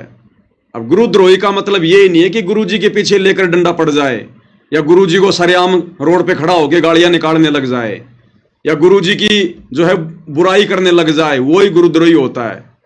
ये सारे उदाहरण दे रखे हैं गुरुदेव ने। कमाल को गुरुदेव ने गुरुद्रोही की संज्ञा दी, गुरुद्रोही की। अब बताओ भाई और बहनों, कमाल ने कब गुरु जी को गालियां दी, कब गुरु जी की निंदा करी, बताइए? लेकिन वो भी गुरुद्रोही, लेकिन उसने वो काम कर दिया, परमेश्वर की आत्माओं को परमेश्वर से दूर कर दिया, उसने सबकी मर्यादाएं खंडित करवा दी, और अंत में वो गुरुद्रोही कहलाया। वो 84 में जाएगा। और उस कमाल वाला काम वर्तमान में गुरु जी का परिवार कर रहा है, ये कोऑर्डिनेटर कर रहे हैं, ये नामदान संचालक कर रहे हैं, ये बसंत सैनी जैसे लोग कर रहे हैं उसी कमाल वाला काम। अरे कमाल ने तो कभी गुरु जी को गालियां नहीं दी, फिर भी गुरुद्रोही। गालियां ये मैनेजमेंट वाले भी नहीं दे रहे, लेकिन फिर भी ये गुरुद्रोही हैं, क्योंकि इनकी नीच हरकतों से ये दुनिया वाले गुरु जी को गालियां दे रहे हैं। इन्होंने 2019 में गुरुदेव भगवान की मर्यादाओं के विरुद्ध खड़ा होकर काल प्रेरणा से पूरी संगत को यह आदेश बता दिया कि गुरु जी का आदेश है, हमने बीजेपी को हराना है और कांग्रेस को जिताना है। और एक ऐसे व्यक्ति का फुल टू फुल हरियाणा में समर्थन करवा दिया भक्तों से, जिस व्यक्ति के विषय में गुरुदेव ने साफ साफ कह रखा कि उस भूपेंद्र सिंह हुड्डा को, जो करोथा कांड के समय कांग्रेस सरकार में हरियाणा का मुख्यमंत्री था, गुरुदेव ने कह दिया कि उस व्यक्ति के तो इतने लंबे लंबे कीड़े पड़ेंगे, इतने लंबे लंबे कीड़े। और उसने तो पाप कर्मों की मालगाड़ी भर ली, पाप कर्मों की मालगाड़ी। उसी व्यक्ति को काल प्रेरणा से 2019 में गुरुजी के परिवार ने, इन कोऑर्डिनेटरों ने हरियाणा में दोबारा से मुख्यमंत्री बनाने के लिए जी जान से प्रयास किया। सतगुरु के द्रोही उस भूपेंद्र सिंह हुड्डा का समर्थन करवाया। और जिस समय इन्होंने गुरुदेव के विधान से हटकर, क्योंकि गुरुदेव भगवान तो राजनेताओं पर थूकते भी नहीं है, इस राजनीति पर थूकना भी पसंद नहीं करते गुरुजी, तो अपने भक्तों को इस गंदी राजनीति में झोंकना तो बहुत दूर की बात है। और उसी गुरु का नाम लेकर 2019 में कांग्रेस को वोट डलवाए। अब जब कांग्रेस को वोट डलवाए जा रहे थे, खुलेआम कांग्रेस का समर्थन किया जा रहा था, तो बीजेपी वाले क्या कर रहे थे? वो गुरुजी को गालियां दे रहे थे। पता नहीं क्या क्या कहा होगा गुरुदेव भगवान को कि काय का संत है, डोंगी पाखंडी, इसमें और राम रहीम में क्या अंतर, इसमें और आसाराम में क्या अंतर। सरकार के तलवे चाटने शुरू कर दिए। बीजेपी ने इस बाबा रामपाल का क्या बिगाड़ दिया जो कांग्रेस के तलवे चाट रहा है। अपनी जमानत करवाने के लिए, जेल से बाहर निकलने के लिए इसने कांग्रेस के साथ में साठगांठ कर ली। अब दुनिया को क्या पता कि ये सारे कुकर्म उनकी गैर हाजिरी में उनका परिवार कर रहा है, ये कोऑर्डिनेटर कर रहे हैं काल प्रेरणा से। तो बीजेपी वालों ने जी भर के गुरु की निंदा की, जी भर के गुरु को गालियां दी। और उसके लिए निमित्त कौन बना? गुरुजी की आड़ में 2019 में कांग्रेस का समर्थन करवाने वाला गुरु का परिवार, ये कोऑर्डिनेटर। फिर जब कांग्रेस सरकार से इनका कार्य सिद्ध नहीं हुआ, काल ने देखा कि अभी ये पूरी मर्यादा टूटी नहीं है, ढंग से इनका घीस निकालनी है। फिर 2024 में उसी काल ने प्रेरणा करके इस सतलोक आश्रम मैनेजमेंट हरियाणा को बीजेपी के सपोर्ट में खड़ा कर दिया। कांग्रेस को छोड़ दिया और फिर बीजेपी के सपोर्ट में आ गए। बड़े बड़े नेताओं की रैलियों में, एमएलए की रैलियों में बेचारे भोले भाले भक्तों को गुरुजी का आदेश बताकर भेजा जा रहा है। सरेआम वोट डलवाए जा रहे हैं पार्टी विशेष का नाम लेकर। अब वो कांग्रेस वाले क्या करेंगे? फिर वो गुरुजी को गालियां निकालेंगे कि भैया तो वास्तव में महादोगल आदमी है। अब इसने बीजेपी की पूंछ पकड़ ली, ये तो दल बदलू आदमी है, ये बाबा रामपाल तो बिना पेंदे का लोटा है, पता नहीं क्या क्या कहा होगा और जी भर के गालियां दी होंगी। इसका तो कोई स्टैंड ही नहीं है। इस बाबा रामपाल से तो राम रहीम 100 गुना अच्छा। वो शुरू से बीजेपी का है और ये तो कभी कांग्रेस का, कभी बीजेपी का, कभी कांग्रेस का, कभी बीजेपी का। तो गुरुदेव भगवान की ये निंदा चुगली जो उन्होंने की, उसके लिए निमित्त कौन बने? गुरुजी का परिवार, ये कोऑर्डिनेटर। तो बताओ इनसे बड़ा गुरुद्रोही और कौन होगा? अरे उस कमाल ने कम से कम ऐसा घटिया काम तो नहीं किया जो तुमने कर दिया। तुम तो उससे भी बड़े गुरुद्रोही की श्रेणी में हो। अरे उस काल ने कभी स्टेडियम तो नहीं बनवाए, खेल तो उस समय भी खेला करते थे लोग। उस काल ने कभी, उस कमाल ने कभी स्टेडियम तो नहीं बनवाए, अपने गुरु की मर्यादाओं को सरेआम तो नहीं तोड़ा। जो कुकर्म तुम लोगों ने कर दिए गुरु की आड़ में, तो ये रियल गुरुद्रोही हैं भाई और बहनों। तो ऐसी आत्माएं फिर 84 लाख योनि में जाएंगी, चाहे वो कितना बड़ा सूरमा क्यों ना हो।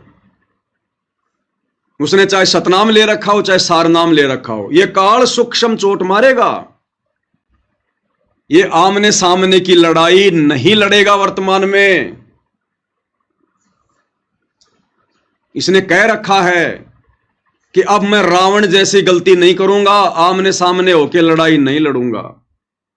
मैं दुर्योधन जैसी गलती नहीं करूंगा, आमने सामने की लड़ाई नहीं लड़ूंगा। मैं कंस जैसी गलती नहीं करूंगा, आमने सामने की लड़ाई नहीं लड़ूंगा।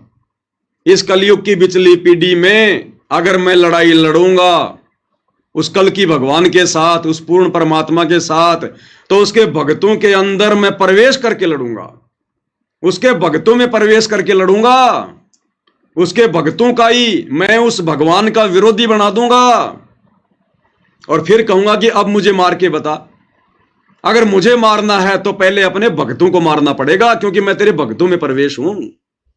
अगर मुझ काल को मारना है तो पहले अपने भक्तों को मारना पड़ेगा, क्योंकि अब वो आमने सामने की लड़ाई नहीं लड़ रहा, अब वो सूक्ष्म लड़ाई लड़ रहा है, भक्तों में प्रवेश करके भक्तों की मर्यादा तोड़वा रहा है। इसलिए तो गुरुदेव भगवान कहते हैं, संगत माही कुसंगत उपजे जैसे बन में बांस, और आप घिस घिस आग लगा देकर बनखंड का भी नाश। अब भाई बाप तो अपने बेटों को मार नहीं सकता, चाहे कितना ही निकम्मा क्यों ना हो। तो बाप ने खूब कोशिश की समझाने की, लेकिन नहीं समझे। बरवाला कांड से पहले बहुत कोशिश की समझाने की, लेकिन नहीं समझे। और बरवाला कांड के बाद भी गुरु ने 10 साल तक मौका दिया कि समझ जाओ समझ जाओ समझ जाओ, नहीं संभले, उल्टे बिगड़ते चले गए। तो अब गुरुदेव भगवान ने इन आश्रम वालों को और अपने परिवार को उनके जो है वो कर्मों के ऊपर छोड़ दिया कि भाई अब तुम्हें सजा तुम्हारे कर्म ही देंगे, क्योंकि संत तो अपनी संतता छोड़ेगा नहीं, अपनी तरफ से किसी को बद्दुआ देगा नहीं, इसलिए जीव के कर्मों पे छोड़ दिया। और कर्म इनके इतने बिगड़े हुए हैं भाई और बहनों, इतने बिगड़े हुए हैं, इनका कहीं से कोई बचाव का साधन नहीं निकलेगा कहीं से भी। तो इस प्रकार की जो आत्माएं हैं, ऐसी जो घटिया हरकतें कर रहे हैं, भले उनको शतनाम मिला हो चाहे सारनाम मिला हो, वो भी 84 लाख योनियों में जाएंगे, 84 लाख योनियों में। इसलिए परमात्मा कह रहे हैं, और फिर बार बार वो निकम्मी आत्माएं उस मां के गर्भ से जन्म लेंगी। अगर मनुष्य जन्म भी उनको मिलेंगे ना, तो बार बार मां के गर्भ से तो आना पड़ेगा, वो प्रकट थोड़ी होगा। प्रोसीजर तो वही है ना मनुष्य जन्म प्राप्त करने की। और मां के गर्भ में आएगा, फिर क्या होगा? नरक कुंड भोगना पड़ेगा, नरक कुंड, क्योंकि इस पिंड में एक ब्रह्मांड का लघु चित्र है। स्वर्ग नरक 14 भवन 7 दीप 9 खंड, सारे देवी देवताओं का वास, कामधेनु का, सब इस शरीर के अंदर है। और जब उसका नरक भोगने का समय आता है, तब उसको मां के गर्भ में डाल दिया जाता है। फिर उसको मनुष्य जन्म मिलता है। और मनुष्य जन्म में यदि उसने कोई ऐसा कुकर्म कर दिया, यदि किसी की हत्या कर दी, यदि उसको जो है वो कसाई का जन्म मिल गया, तो कसाई के जन्म में वो कितने बकरे काटेगा, कितने मुर्गे काटेगा, कितने कर्म फोड़ेगा। फिर वो कुकर्मों का फल भोगने के लिए फिर उसको भी 84 में जाना पड़ेगा।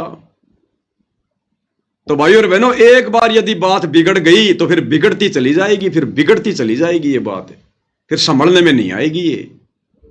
इसलिए हमने साथ साथ में गुरुदेव के संकेतों को भी समझना है। हम इसी बात को लेकर ना भूल जाएं कि बस अब तो मेरे को सतनाम मिल गया, सारनाम मिल गया, अगर पार भी नहीं हो पाया तो 84 में तो जाऊंगा ही नहीं। किसने कह दिया 84 में नहीं जाएगा?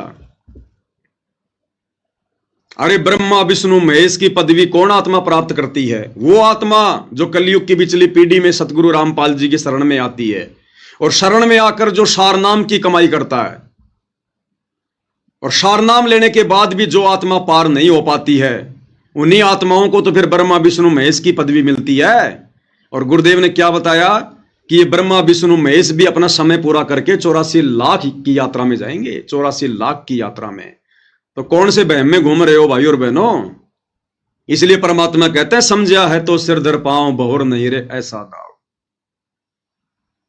तो परमेश्वर उसी के विषय में हमें कुछ बातें बता रहे हैं जो ध्यान से सुनने की आवश्यकता है।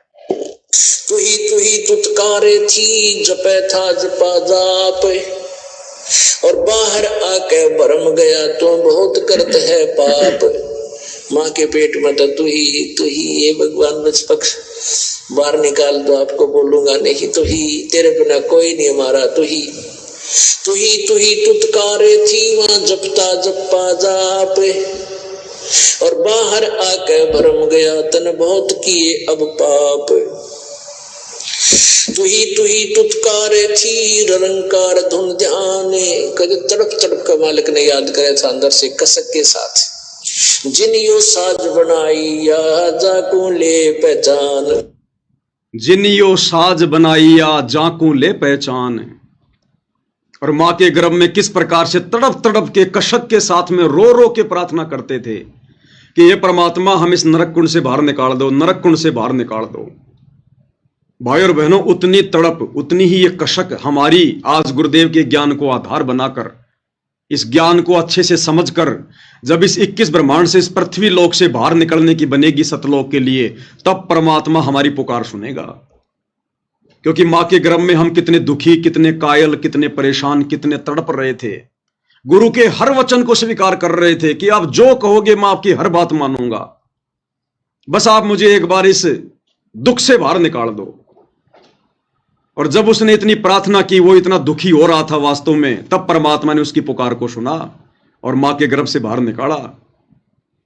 तो इसी प्रकार जब इस वर्तमान समय में जो हमें गुरुदेव मिल गए, भक्ति मिल गई, काल के कष्टों से गुरुदेव ने हमें परिचित करवा दिया, हम उतनी कशक, उतनी तड़प, और वो तड़प और कशक जब बन जाएगी तो शौपन में भी हम कभी मर्यादा तोड़ने की नहीं सोचेंगे। फिर हमारे को पीछे काल का जो है वो लठ दिखाई देगा, 84 लाख योनियों का वो डर दिखाई देगा फिर हमारे को कि ये तो भयंकर बात बिगड़ जाएगी, भयंकर।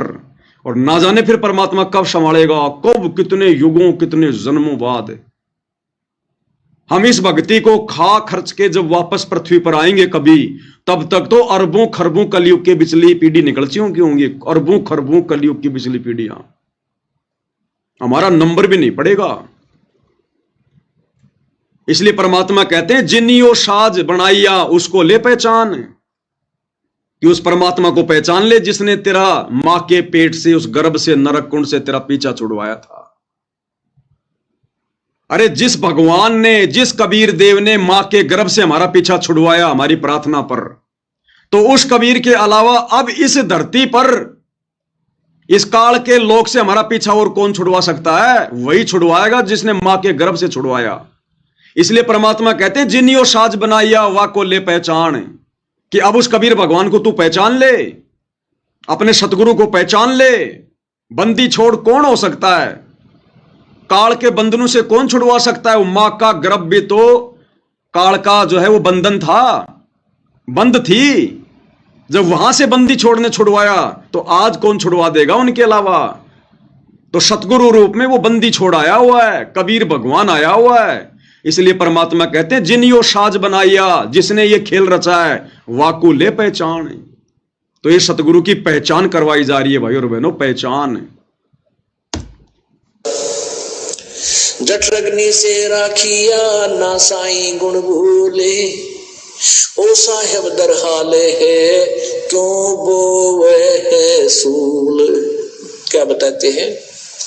उस परम पिता की गुणों को भूला मत भाई, जिसने तेरी ऐसी आपत्ति में रक्षा की। मां के पेट में सबसे भयंकर दुख है मां के गर्भ में। आपको एक प्राणी का 100 वर्ष जीवन और 100 वर्ष कोड लग जा, उससे भी ज्यादा दुख 9 महीने के अंदर इस गर्भ के अंदर आप काट कर बाहर आते हो, और बाहर आते भूल जाते हो, क्योंकि बिना ज्ञान के, बगैर सत्संग के हम ऐसे धोखा खाते रहे।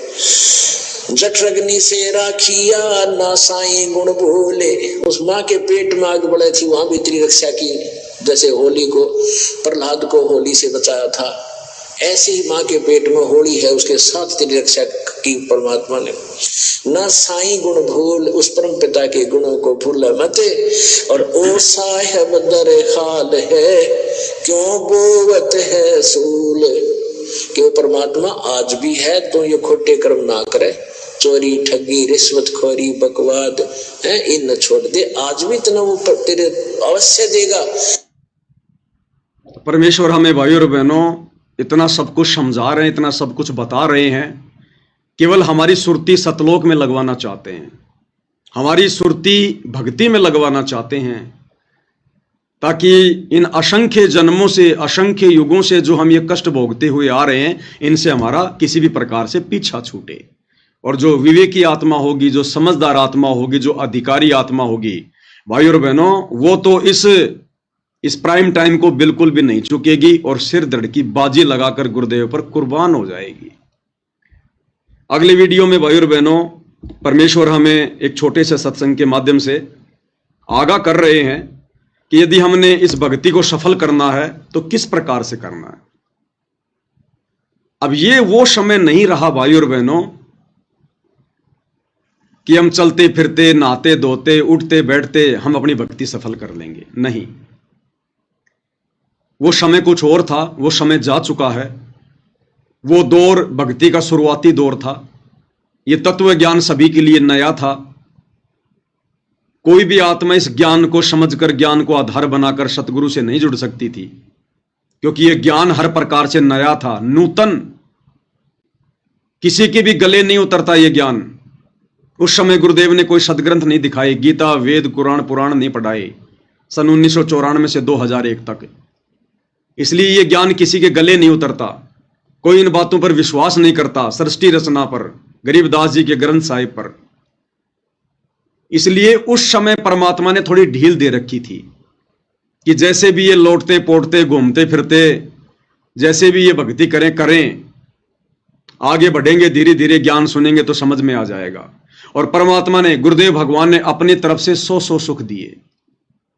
मालिक को पता था कि ये ज्ञान से भक्ति पर नहीं टिकेंगे, इनके बिगड़े हुए काम बनेंगे, तब इनको विश्वास बनेगा, तब ये भक्ति मार्ग पर टिक सकते, नहीं तो नहीं टिकेंगे। एक सत्संग में परमात्मा ने बताया कि किसी व्यक्ति के होठ के ऊपर चोट लग गई, काफी गोली दवाई कराई लेकिन कोई आराम नहीं हुआ। तो किसी बुजुर्ग ने बताया कि भाई थोड़ा सा देसी घी का हलवा बना के इसके होठ पे लगाओ, उससे ये ठीक होगा। तो घर वालों ने 1 चम्मच थोड़ा सा हलवा बनाया और उसके होठ के ऊपर रखें और वो तुरंत अंदर ले जाए, तुरंत रखें और अंदर ले जाए। तो फिर उस व्यक्ति ने कहा, अरे पहले इसको अंदर से छिकाओ, पहले इसका पेट अंदर से भरो पूरा, फिर ये इसके होठ पे टिकेगा ये हलवा। तो फिर ढंग से हलवा बनाया, पहले उसको खिलाया, और जब उसका पेट भर गया, और हलवा भाई और बहनों गुरुदेव ने बताया एक ऐसी चीज है, एक बार यदि आपका हलवे से मन भर गया ना, उसके बाद में आपको इतना सा हलवा भी अच्छा नहीं लगेगा। तो पहले तो उसको अंदर से छिका और फिर उसके होठ पे लगाया, फिर उसके होठ पे वो हलवा टिका। तो गुरुदेव भगवान को पता था भाई और बहनों कि ये आत्माएं इस सृष्टि रचना को स्वीकार नहीं करेंगी, ये आत्माएं इतना विश्वास नहीं करेंगी जब तक इनके बिगड़े हुए कार्यों को सिद्ध ना किया जाए। तो भक्ति की शुरुआत में गुरुदेव भगवान ने हमारे बिगड़े हुए सैकड़ों कामों को जो है वो ठीक किया। बच्चों को नौकरियां दी, किसी की भैंस का थन खराब हो रहा है उसको ठीक किया, किसी के घर में भूत प्रेत की बाधा उसको ठीक किया, किसी के ऊपर किसी ने कोई जंत्र मंत्र करवा रखा है, मूठ करवा रखी है, परमात्मा ने उसको ठीक किया। कोई डॉक्टरों से हॉस्पिटलों में जा जाके दुखी हो लिया था, मरना ही एक अंतिम अपना टारगेट मान लिया था, परमात्मा ने उसको स्वस्थ किया। इस चक्कर में वो आत्मा गुरुदेव भगवान से जुड़ी रही, जैसे तैसे करके वो अपनी भक्ति करती रही, लेकिन ज्ञान को आधार नहीं बनाया। तो ये वाणी, नाम उठत नाम बैठत नाम सोवत जागबे, नाम खाते नाम पीते नाम सेती लागबे, ये भाई और बहनों उस दौर के लिए है, उस दौर के लिए। वर्तमान में गुरुदेव ने कोई कसर नहीं छोड़ी है, शास्त्रों को दिखा दिखाकर एडी से चोटी तक हमारे को भक्ति के रंग में रंग दिया है। कोई प्रमाण, कोई सबूत शेष नहीं बचा। इस मन को कोई गुंजाइश नहीं है कि ये स्वीकार ना करे कि सतलोक नहीं होगा, या सृष्टि रचना सही नहीं होगी, या जो गुरुजी बता रहे हैं वो बातें कहीं से भी ठीक नहीं होंगी। इस काल को, इस मन को कोई गुंजाइश नहीं छोड़ी भगवान ने। इसलिए अब हम भगत भाई बहनों ने वो भक्ति करनी पड़ेगी जो शास्त्र अनुकूल भक्ति हमसे गुरुजी करवाना चाहते हैं, जिस विधि से हमसे भक्ति करवाना चाहते हैं, और इस विधि से ही फिर हमारे को ये लाभ होंगे। वर्तमान में शुरू में तो गुरुदेव भगवान ने दिए, लेकिन अब नहीं देगा परमात्मा। अब तो हमने खुद मेहनत करनी पड़ेगी, गुरुदेव के बताए मार्ग पे चलना पड़ेगा, तब ऑटोमेटिक लाभ होंगे, ऑटोमेटिक लाभ। लेकिन उस समय के लिए भी गुरुदेव भगवान ने क्या संकेत किया, उस समय के लिए भी, ये सत्संग सन 1999 का है, रोहतक सत्संग, और उस समय के लिए भी गुरुदेव भगवान क्या कह रहे हैं। तो वर्तमान वाले भगत भाई बहनों ने तो किस प्रकार से भक्ति को समय देना पड़ेगा। इस सत्संग में गुरुदेव भगवान कह रहे हैं कि हमारी माता बहनें 100 काम छोड़कर अपने बच्चों को साथ में लेकर बैठकर भक्ति करती हैं। देखो कई बार गुरुदेव भगवान कह देते हैं कि भाई ये भक्ति बहुत आसान है, बहुत सहज है, आप अगर झाड़ू निकाल रही हैं तो झाड़ू भी निकालो और अपने मंत्र भी जाप करो, आप अपने घर का खाना भी बनाते रहो, रसोई में काम भी करते रहो और अपनी आरती भी लगा लो। किसान खेत में अपना काम कर रहा है, साथ में अपनी आरती भी लगा ले, आरती भी सुनता रहे और अपना काम भी करता रहे। मजदूर अपनी मजदूरी भी करता रहे और अपना काम भी करता रहे। और किसी किसी सत्संग में फिर गुरुदेव ने क्या बताया कि बच्चों, जब तक हम प्रथम मंत्र का जाप सुरती, नृत्य और मन के साथ नहीं करेंगे, तब तक वो कमाई हमारे मोक्ष में काउंट नहीं होगी। और सतनाम के बारे में बताया कि जब तक हम सुरती, नृत्य, मन और पवन, ये चारों एलिमेंट लगाकर भक्ति नहीं करेंगे विधि से, वो सतनाम की कमाई हमारे मोक्ष में काउंट नहीं होगी। बाकी हम जो भक्ति कर रहे हैं, जो मंत्र जाप कर रहे हैं, व्यर्थ वो भी नहीं है। क्योंकि परमात्मा कहते हैं नाम अभय पद निश्चय उपजय, बीज पड़े ज्यों खूडम। यानी किसान जब बीज डालता है वो तो अपनी मुट्ठी से छोड़ देता है। अब कोई बीज जमीन में जाके उल्टा गिरता है, कोई सीधा गिरता है, तो वो जामता अवश्य है। इसलिए परमात्मा कह रहे हैं कि नाम सुमरन तो वो भी काम करेगा जो खाते पीते उठते बैठते नहाते धोते कर रहे हैं, लेकिन विशेष इस मोक्ष वाली भक्ति में तुम्हारा वो सुमरन काउंट होगा, तुम्हारा वो भक्ति धन गिना जाएगा जो तुम विधि विधान से करोगे, सुरती, नृत्य, मन और पवन के साथ में करोगे।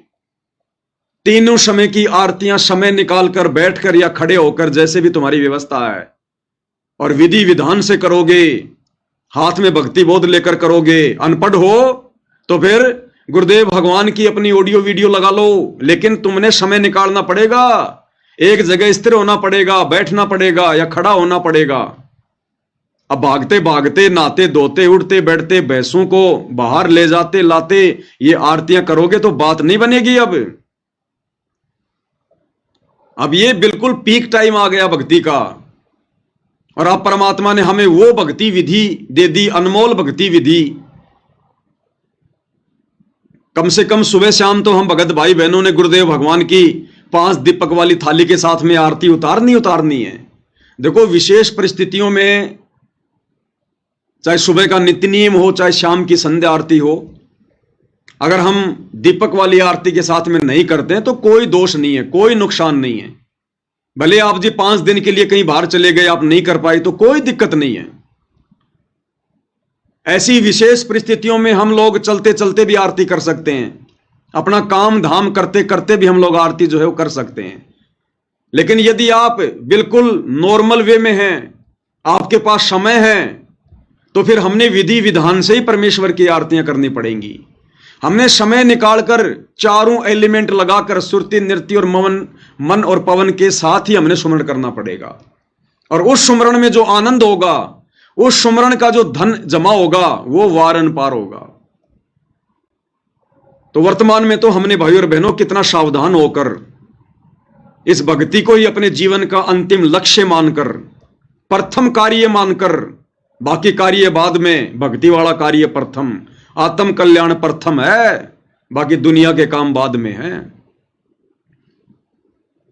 और जिस समय आत्माएं इस विधि से भक्ति नहीं करती थी, फिर भी परमात्मा सत्संग में जिक्र कर रहे हैं, क्योंकि परमात्मा ने वो सत्संग उस समय केवल उसी समय को ध्यान में रख के नहीं किया, मालिक ने आगामी समय को ध्यान में रख के सत्संग किया।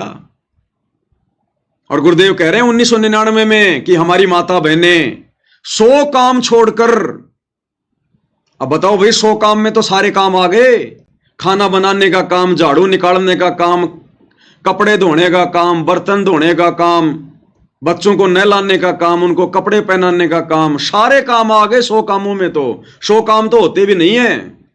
और दूसरा 100 काम का मतलब होता है सारे सांसारिक झंझटों को छोड़कर।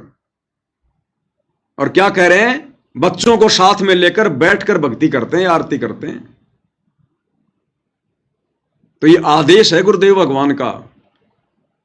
जब हम भी इसी प्रकार से अपने 100 काम छोड़कर और बैठकर यहां पर बैठने का मतलब है शांति से, जैसे पहले हम भागादौड़ी में आरती, भागादौड़ी में भक्ति मंत्र करते थे, तो यहां पर बैठने का मतलब है शांति से समय निकालकर अपने बच्चों को साथ में लेकर बैठ के भक्ति करती हैं। अब एक तरफ तो गुरु जी कहते हैं कि खाना बनाते बनाते भी कर लो, और यहां कह रहे हैं कि 100 काम छोड़कर हमारी माता बहनें बच्चों को साथ में लेकर भक्ति कर रही हैं। तो भाई और बहनों, हमने गुरुदेव के संकेतों को समझना पड़ेगा। आप विशेष परिस्थितियों में अपना कार्य करते करते आरती कर सकते हो, सुमरण कर सकते हो, लेकिन हमने ये रोजाना का रूटीन नहीं बनाना। ये मजबूरी आपको महीने में 2 बार आ सकती है, 3 बार आ सकती है, ज्यादा से ज्यादा 5 बार आ सकती है। उन मजबूरी में तो हम लोग आरती वारती ऐसे कर सकते हैं, अपना ऑडियो वीडियो में लगा के या जैसे भी है, अपना कोई कार्य जो है वो करते करते। आप कहीं जा रहे हो, आप अपनी गाड़ी में आरती लगा लो, 2-4 भगत हो तो वैसे अपनी लेके भक्ति बोध अपना बैठे बैठे आरती कर लो, ये विशेष परिस्थितियों में। बाकी यदि आप घर पर हो, नॉर्मल वे में हो, तो फिर आपने विधि विधान से ही परमेश्वर की शास्त्र अनुकूल भक्ति करनी पड़ेगी। तभी ये माना जाएगा कि हमने 100 कार्यों को छोड़कर भक्ति को प्रथम महत्व दिया है। तब भाई और बहनों परमात्मा प्रसन्न होंगे। वे तो अंतर्यामी हैं, उनको दिखाने और बताने की जरूरत नहीं है। तो क्या कहते हैं गुरुदेव भगवान, क्या संदेशा दे रहे हैं? भाई और बहनों, ये शॉर्ट वीडियो अब हमने दोबारा सुनने को नहीं मिलेंगे, ये फाइनल वीडियो बन रहे हैं। और हो सकता है गुरुदेव भगवान के आने के बाद ये पवन दास या मेरे जैसे अन्य सत्सेवक भाई बहन जो परमेश्वर का संदेशा दे रहे हैं, हो सकता है हम भाई बहन आप लोगों को सोशल मीडिया पर दिखाई भी ना दें। हमारे सामने 2 ही ऑप्शन होंगे उस समय, 2 ही ऑप्शन, तीसरा ऑप्शन नहीं होगा। हमारा सबसे पहला ऑप्शन तो होगा बिल्कुल दुनिया से हटकर और एकांत में रहकर अपना साधारण सा जीवन व्यतीत करते हुए अपनी भक्ति करना। और दूसरा ऑप्शन, भाई परमात्मा की कोई विशेष रजा हो जाए, परमात्मा कोई विशेष सेवा दे दे, तो फिर हम गुरुदेव भगवान की सेवा में बिजी रहेंगे। फिर हमारी ड्यूटी समाप्त हो जाएगी, फिर उस समय संगत को समझाने की। फिर बाप आ जाएगा, अरे जब तक हॉस्पिटल में बड़ा डॉक्टर नहीं होता तब तक ही कंपाउंडर की ड्यूटी होती है मरीज को संभालने की, गोली दवाई देने की, छोटा मोटा इंजेक्शन लगाने की, उसको जो है वो ग्लूकोज वगैरह देने की, कोई जो है मरहम पट्टी करने की। और जब डॉक्टर आ जाता हॉस्पिटल में, फिर कंपाउंडर का काम खत्म हो जाता है, फिर डॉक्टर संभालता है सारी कमान। तो हम कुछ एक सत्सेवक भाई बहन आज गुरुदेव भगवान की गैर हाजिरी में उस कंपाउंडर की भूमिका निभा रहे हैं, अपने शुभ कर्म बना रहे हैं, अपनी सेवा लगा रहे हैं। डॉक्टर साहब के आने के बाद फिर हमारा कोई वजूद नहीं, कोई औचित्य नहीं है। फिर हम अपना वही काम करेंगे जो डॉक्टर जी ने हमें दिया हुआ है। तो क्या कह रहे हैं गुरुदेव भगवान, 100 काम छोड़कर। और ये रिहर्सल यदि हम गुरुदेव भगवान के हिसार जेल से अपने मिशन को पूरा करने से पहले पहले अगर बना लें तो आप और हमारे भले में होगा। आप सोचेंगे गुरुजी के आने के बाद हम सही भक्ति करेंगे, गुरुजी के आने के बाद हम भगत बन जाएंगे।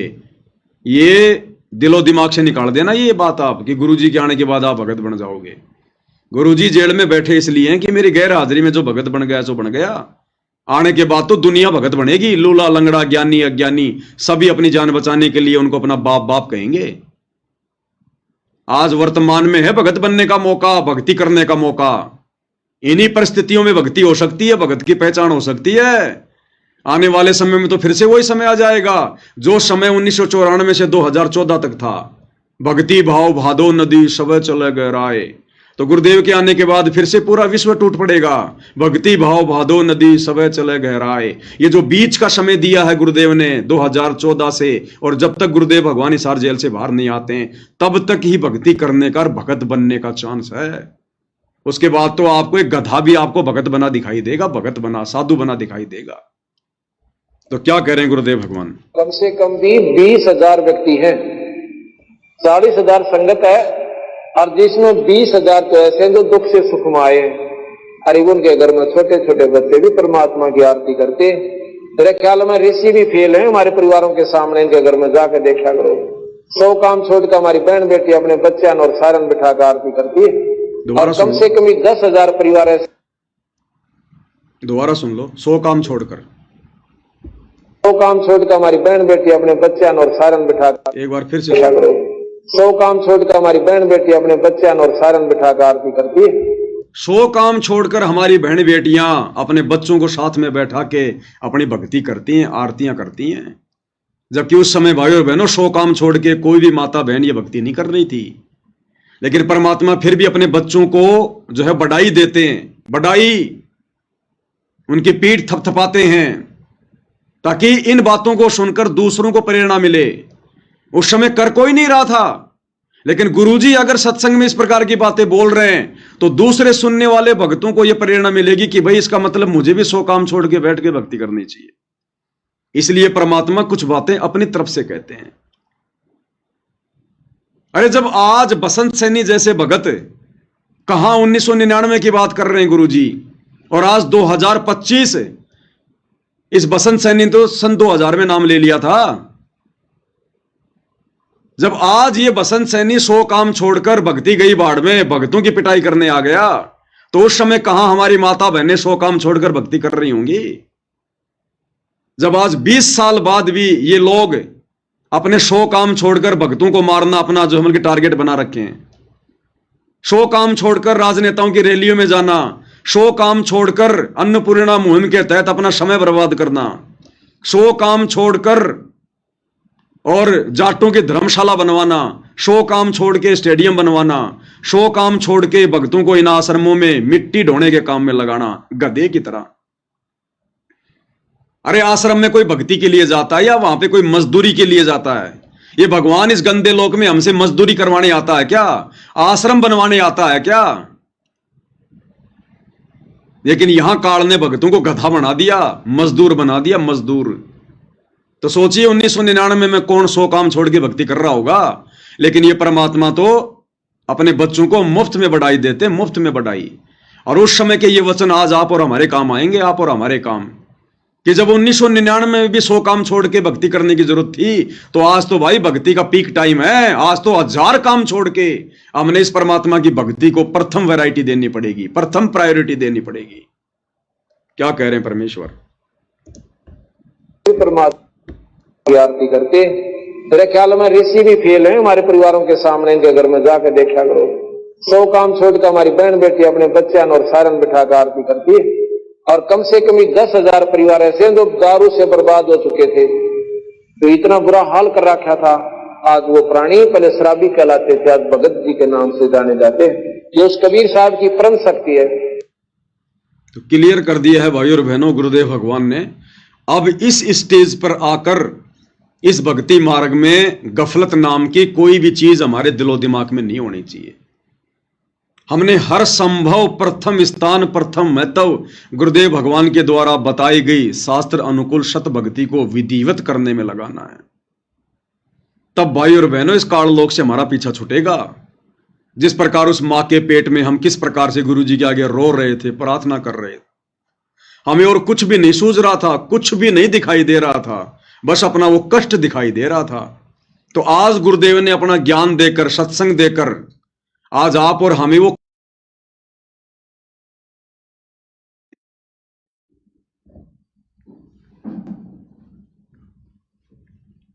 लाइट चली गई, लाइव डिस्कनेक्ट हो गया क्या?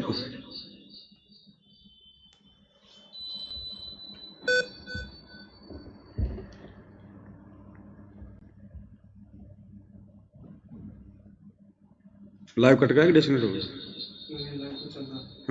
लाइव तो चल रहा है। चल रहा है। ये एसी का तो उसको बुलाना पड़ेगा।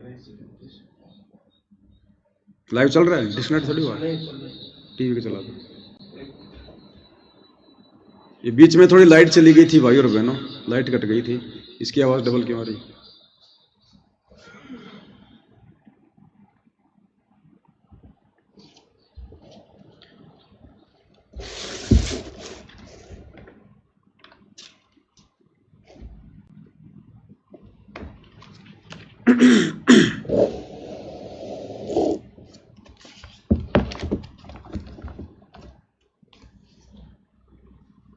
चल रहने दे, कोई दिक्कत नहीं, छोड़ने वाला तो भाई और बहनों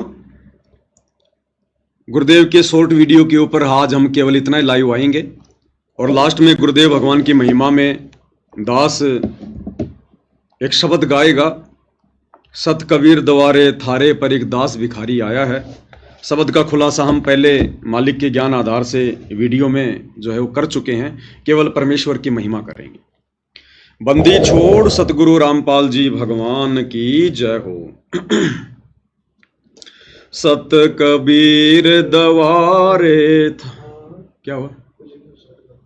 सत कबीर दवारे थारे पर एक दास भिखारी आया है भगति की भिक्षा दे दीजो मेद कटोरा लाया है भगति की भिक्षा दे दीजो उम्मीद कटोरा लाया है। तज नरसी वाले ठाठ नहीं मैं धन्ना जैसा जाट नहीं। तज नरसी वाले ठाठ नहीं मैं धन्ना जैसा जाट नहीं। मेरी मोर धवज सी साठ नहीं जिसने लड़का चीर चढ़ाया है। मेरी मोर धवज सी साठ नहीं जिसने लड़का चीर चढ़ाया है। भक्ति की भिक्षा दे दीजो उम्मीद कटोरा लाया है। शत कबीर दवारे थारे पर एक दास भिखारी आया है। भक्ति की भिक्षा द्विदी जो उम्मीद कटोरा लाया। शेख फरीद जैसा तप नहीं मेरा वाल्मीक जैसा जप नहीं। शेख फरीद जैसा तप नहीं मेरा वाल्मीक जैसा जप नहीं।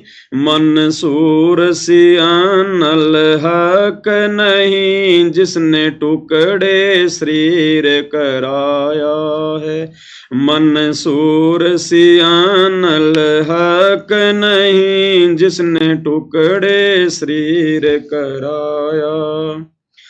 भक्ति की भिक्षा दे दीजो उम्मीद कटोरा लाया है। सत कबीर दवारे थारे पर एक दास भिखारी आया है। भक्ति की भिक्षा दे दीजो उम्मीद कटोरा।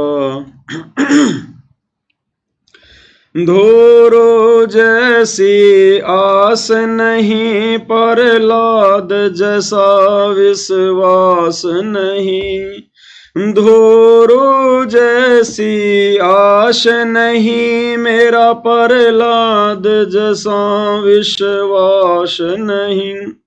मेरा मीरा जैसा रास नहीं जिसने रो और नाच रिझाया है। मेरा मीरा जैसा रास नहीं जिसने रो और नाच रिझाया है। भक्ति की भिक्षा दे दीजो उम्मीद कटोरा लाया है। सत कबीर दवारे थारे पर एक दास भिखारी आया है। भक्ति की भिक्षा दे दीजो उम्मीद कटोरा।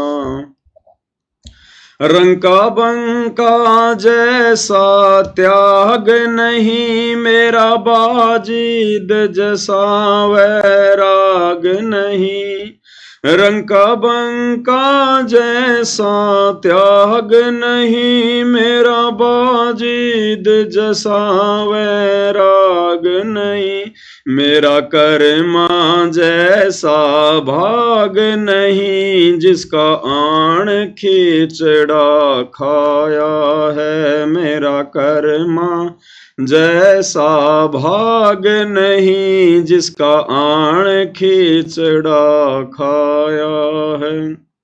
भक्ति की भिक्षा दे दीजो, उम्मीद कटोरा लाया है।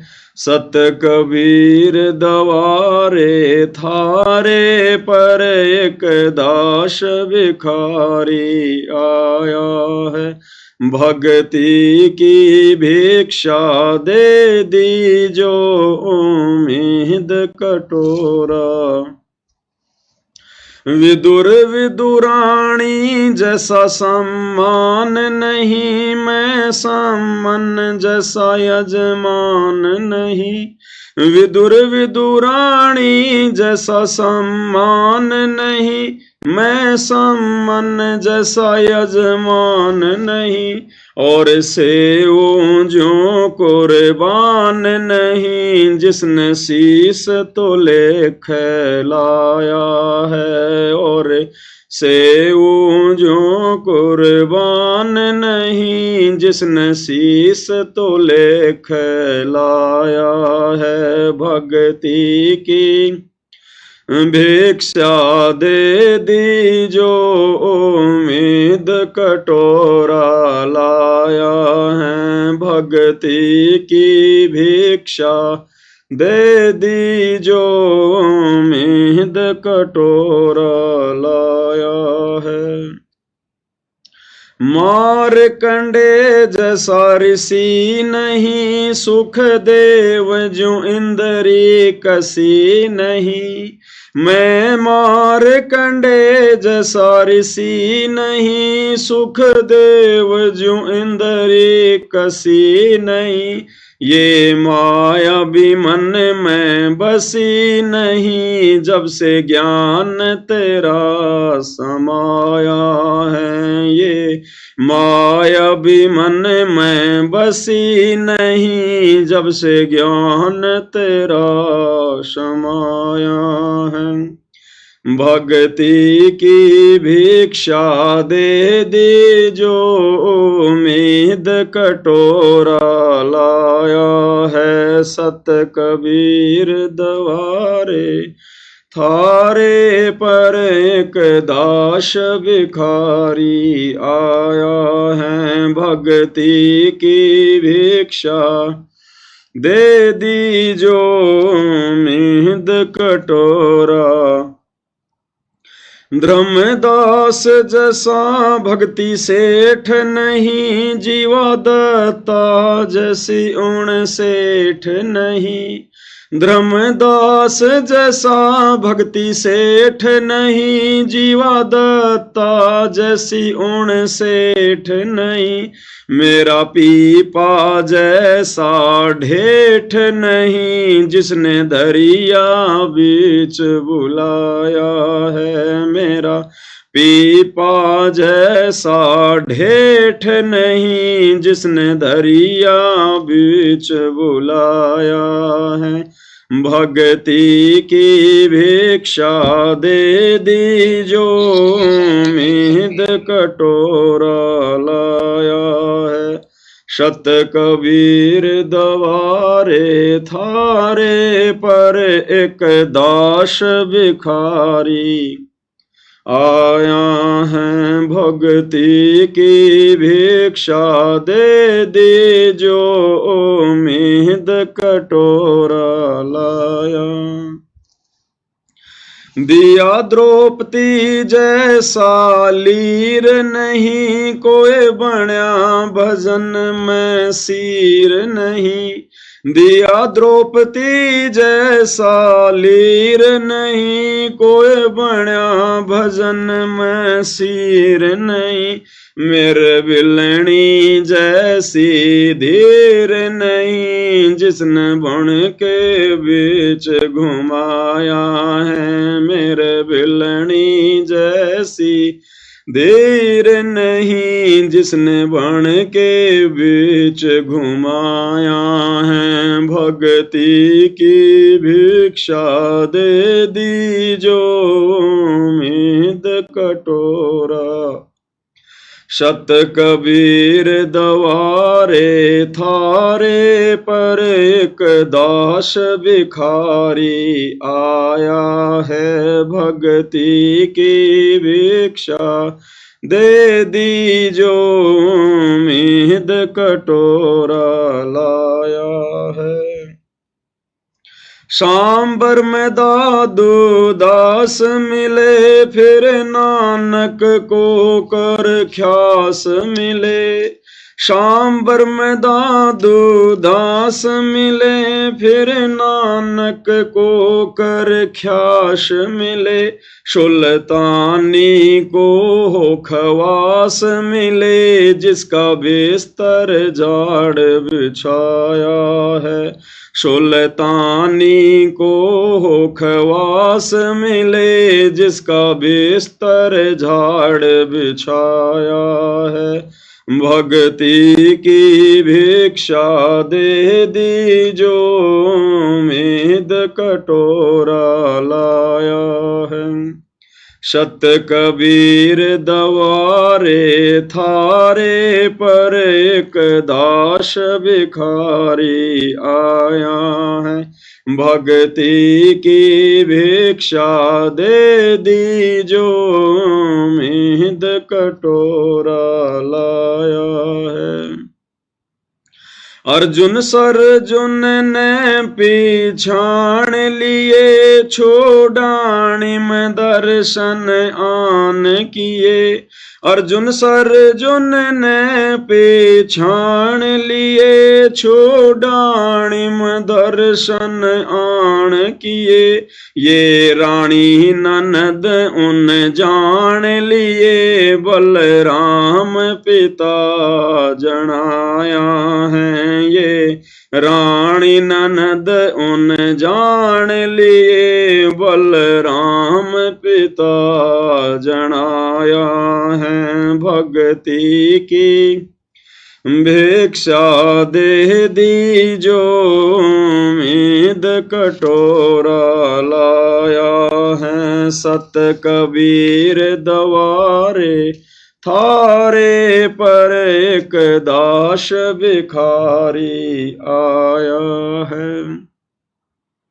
संतोष दास को पार किया बनखंडी का उद्धार किया। संतोष दास को पार किया बनखंडी का उद्धार किया।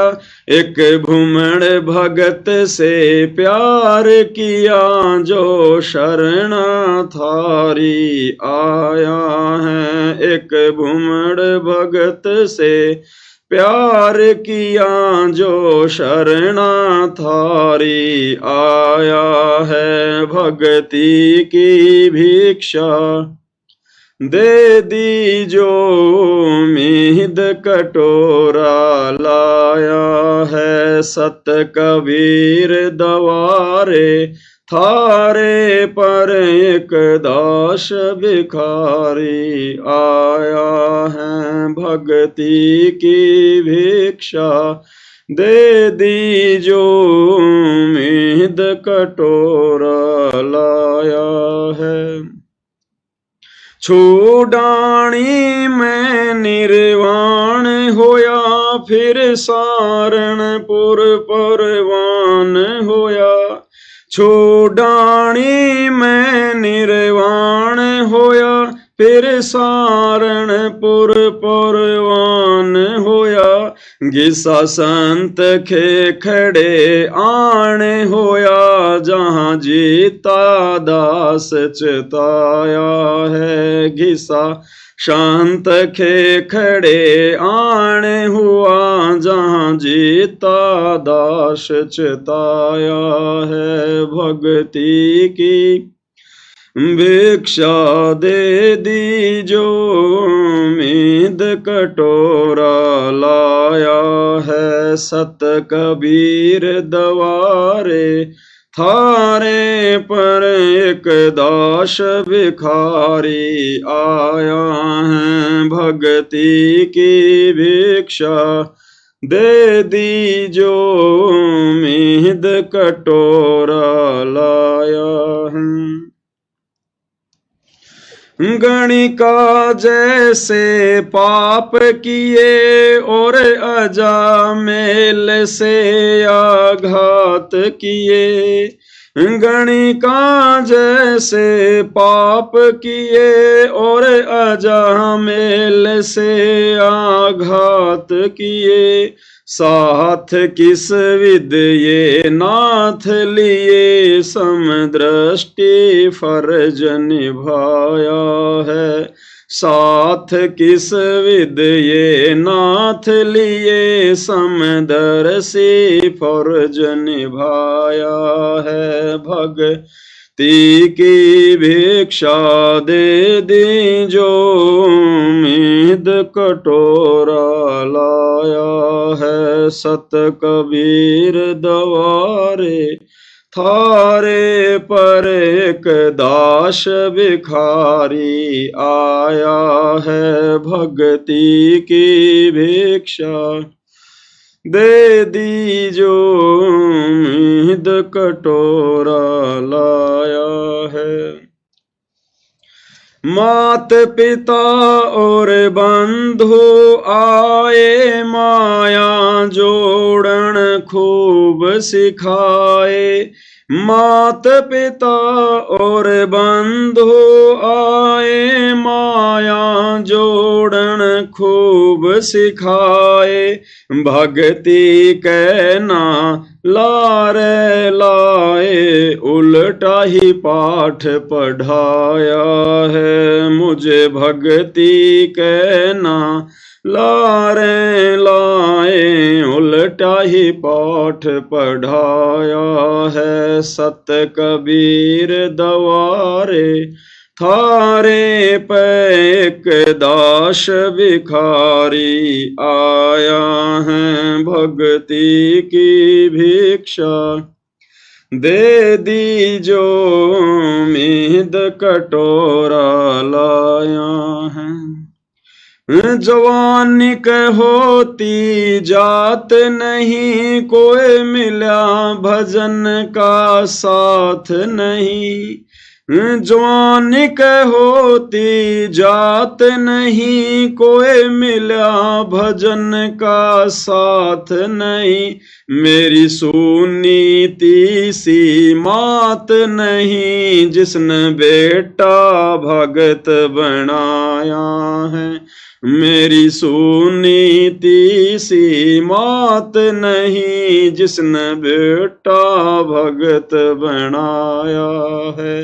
भक्ति की भिक्षा दे दीजो मीद कटोरा लाया है। सत कबीर दवारे थारे पर एक दास भिखारी आया है। भक्ति की भिक्षा दे दीजो मीद कटोरा लाया है।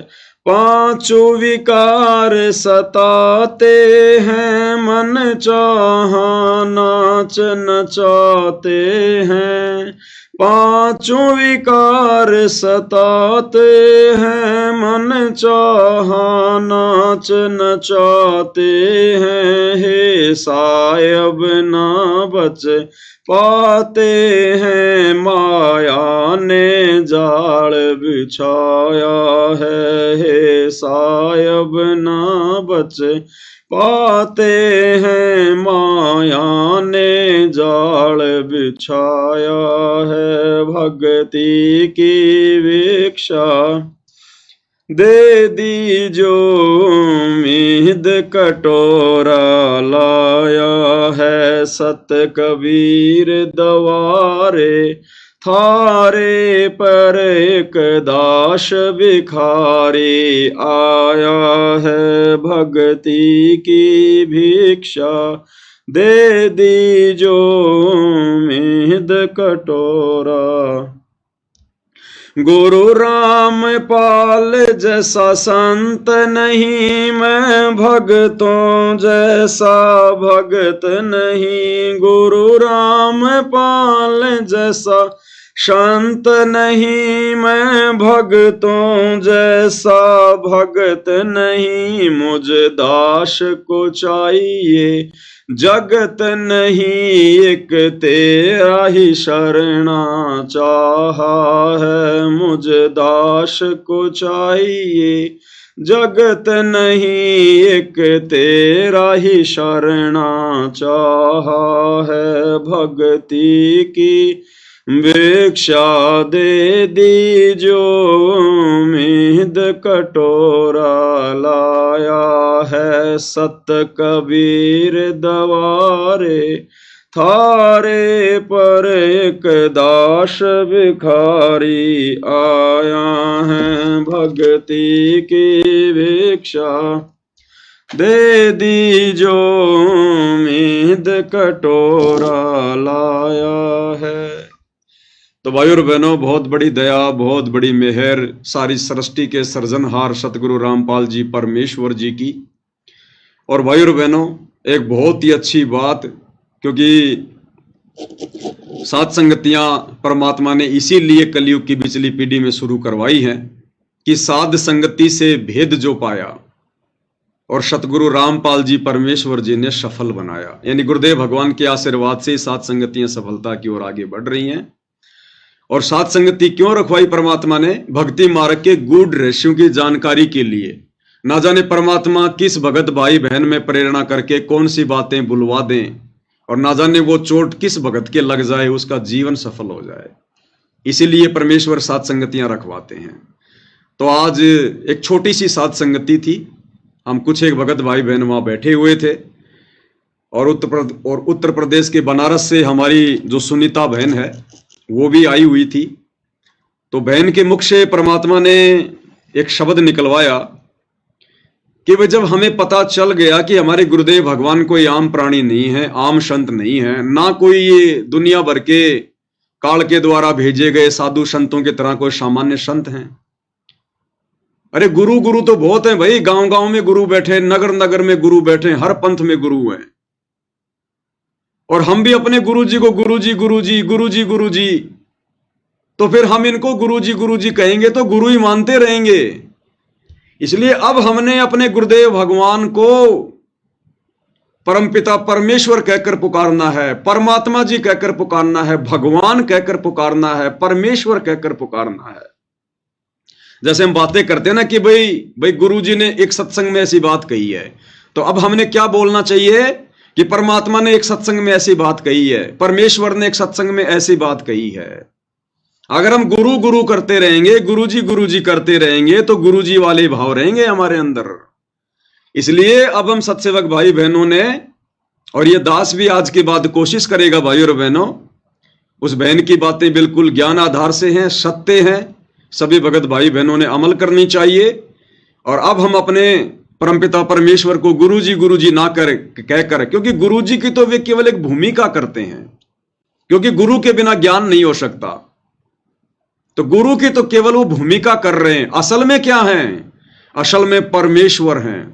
परमेश्वर, जगत गुरु, परमात्मा, पूर्ण ब्रह्म, परम अक्षर ब्रह्म, सत्य पुरुष, अकाल मूर्त शब्द स्वरूपी राम, ये हैं उस परमेश्वर के रियल नाम। तो हम सभी भगत भाई बहन कोशिश करेंगे आज के बाद, जब भी हम अपने मुख से अपने गुरुदेव भगवान को लेकर कोई बात कहें, कोई शब्द कहें, तो हम उन्हें परमेश्वर का दर्जा दें। हालांकि वे तो पहले से ही दर्जा प्राप्त हैं, लेकिन आप और हमने रिहर्सल करनी पड़ेगी भाई और बहनों, इस परमेश्वर को अपने हृदय में बैठाने के लिए। और एक सत्संग में गुरुदेव भगवान ने हमें कह भी रखा है कि जब भी आप कोई बातें करते हो इस दास के विषय में, यानी गुरुदेव अपने लिए कह रहे हैं कि जब भी आप इस दास के विषय में कोई बातें करते हो, तो आपने ये नहीं सोचना कि मैं गुरुजी के बारे में बोल रहा हूं, गुरुजी के बारे में सोच रहा हूं। नहीं, मैं परमात्मा के बारे में सोच रहा हूं, मैं परमात्मा के बारे में बोल रहा हूं। तो आज के बाद हम कोशिश करेंगे गुरु और गुरुजी शब्द को बहुत ही कम यूज करेंगे, अगर अनजाने में जुबान पे आ गया तो अलग बात है, अन्यथा हम परमेश्वर या परमात्मा इन दोनों शब्दों का ज्यादातर प्रयोग करेंगे, क्योंकि साध संगति से भाई और बहनों हमें सीखने को मिलता है। तो आज के लाइव वीडियो में केवल इतना ही। गुरुदेव भगवान के आशीर्वाद से फिर आगे परमात्मा समय देंगे तो जरूर उनकी सेवा में हाजिर होंगे। तब तक गुरुदेव भगवान हम सभी को आशीर्वाद दें, आज्ञा दें, सद्बुद्धि दें। परमेश्वर हम सबका मार्गदर्शन करें। बंदी छोड़ सतगुरु रामपाल जी परमेश्वर जी की जय हो।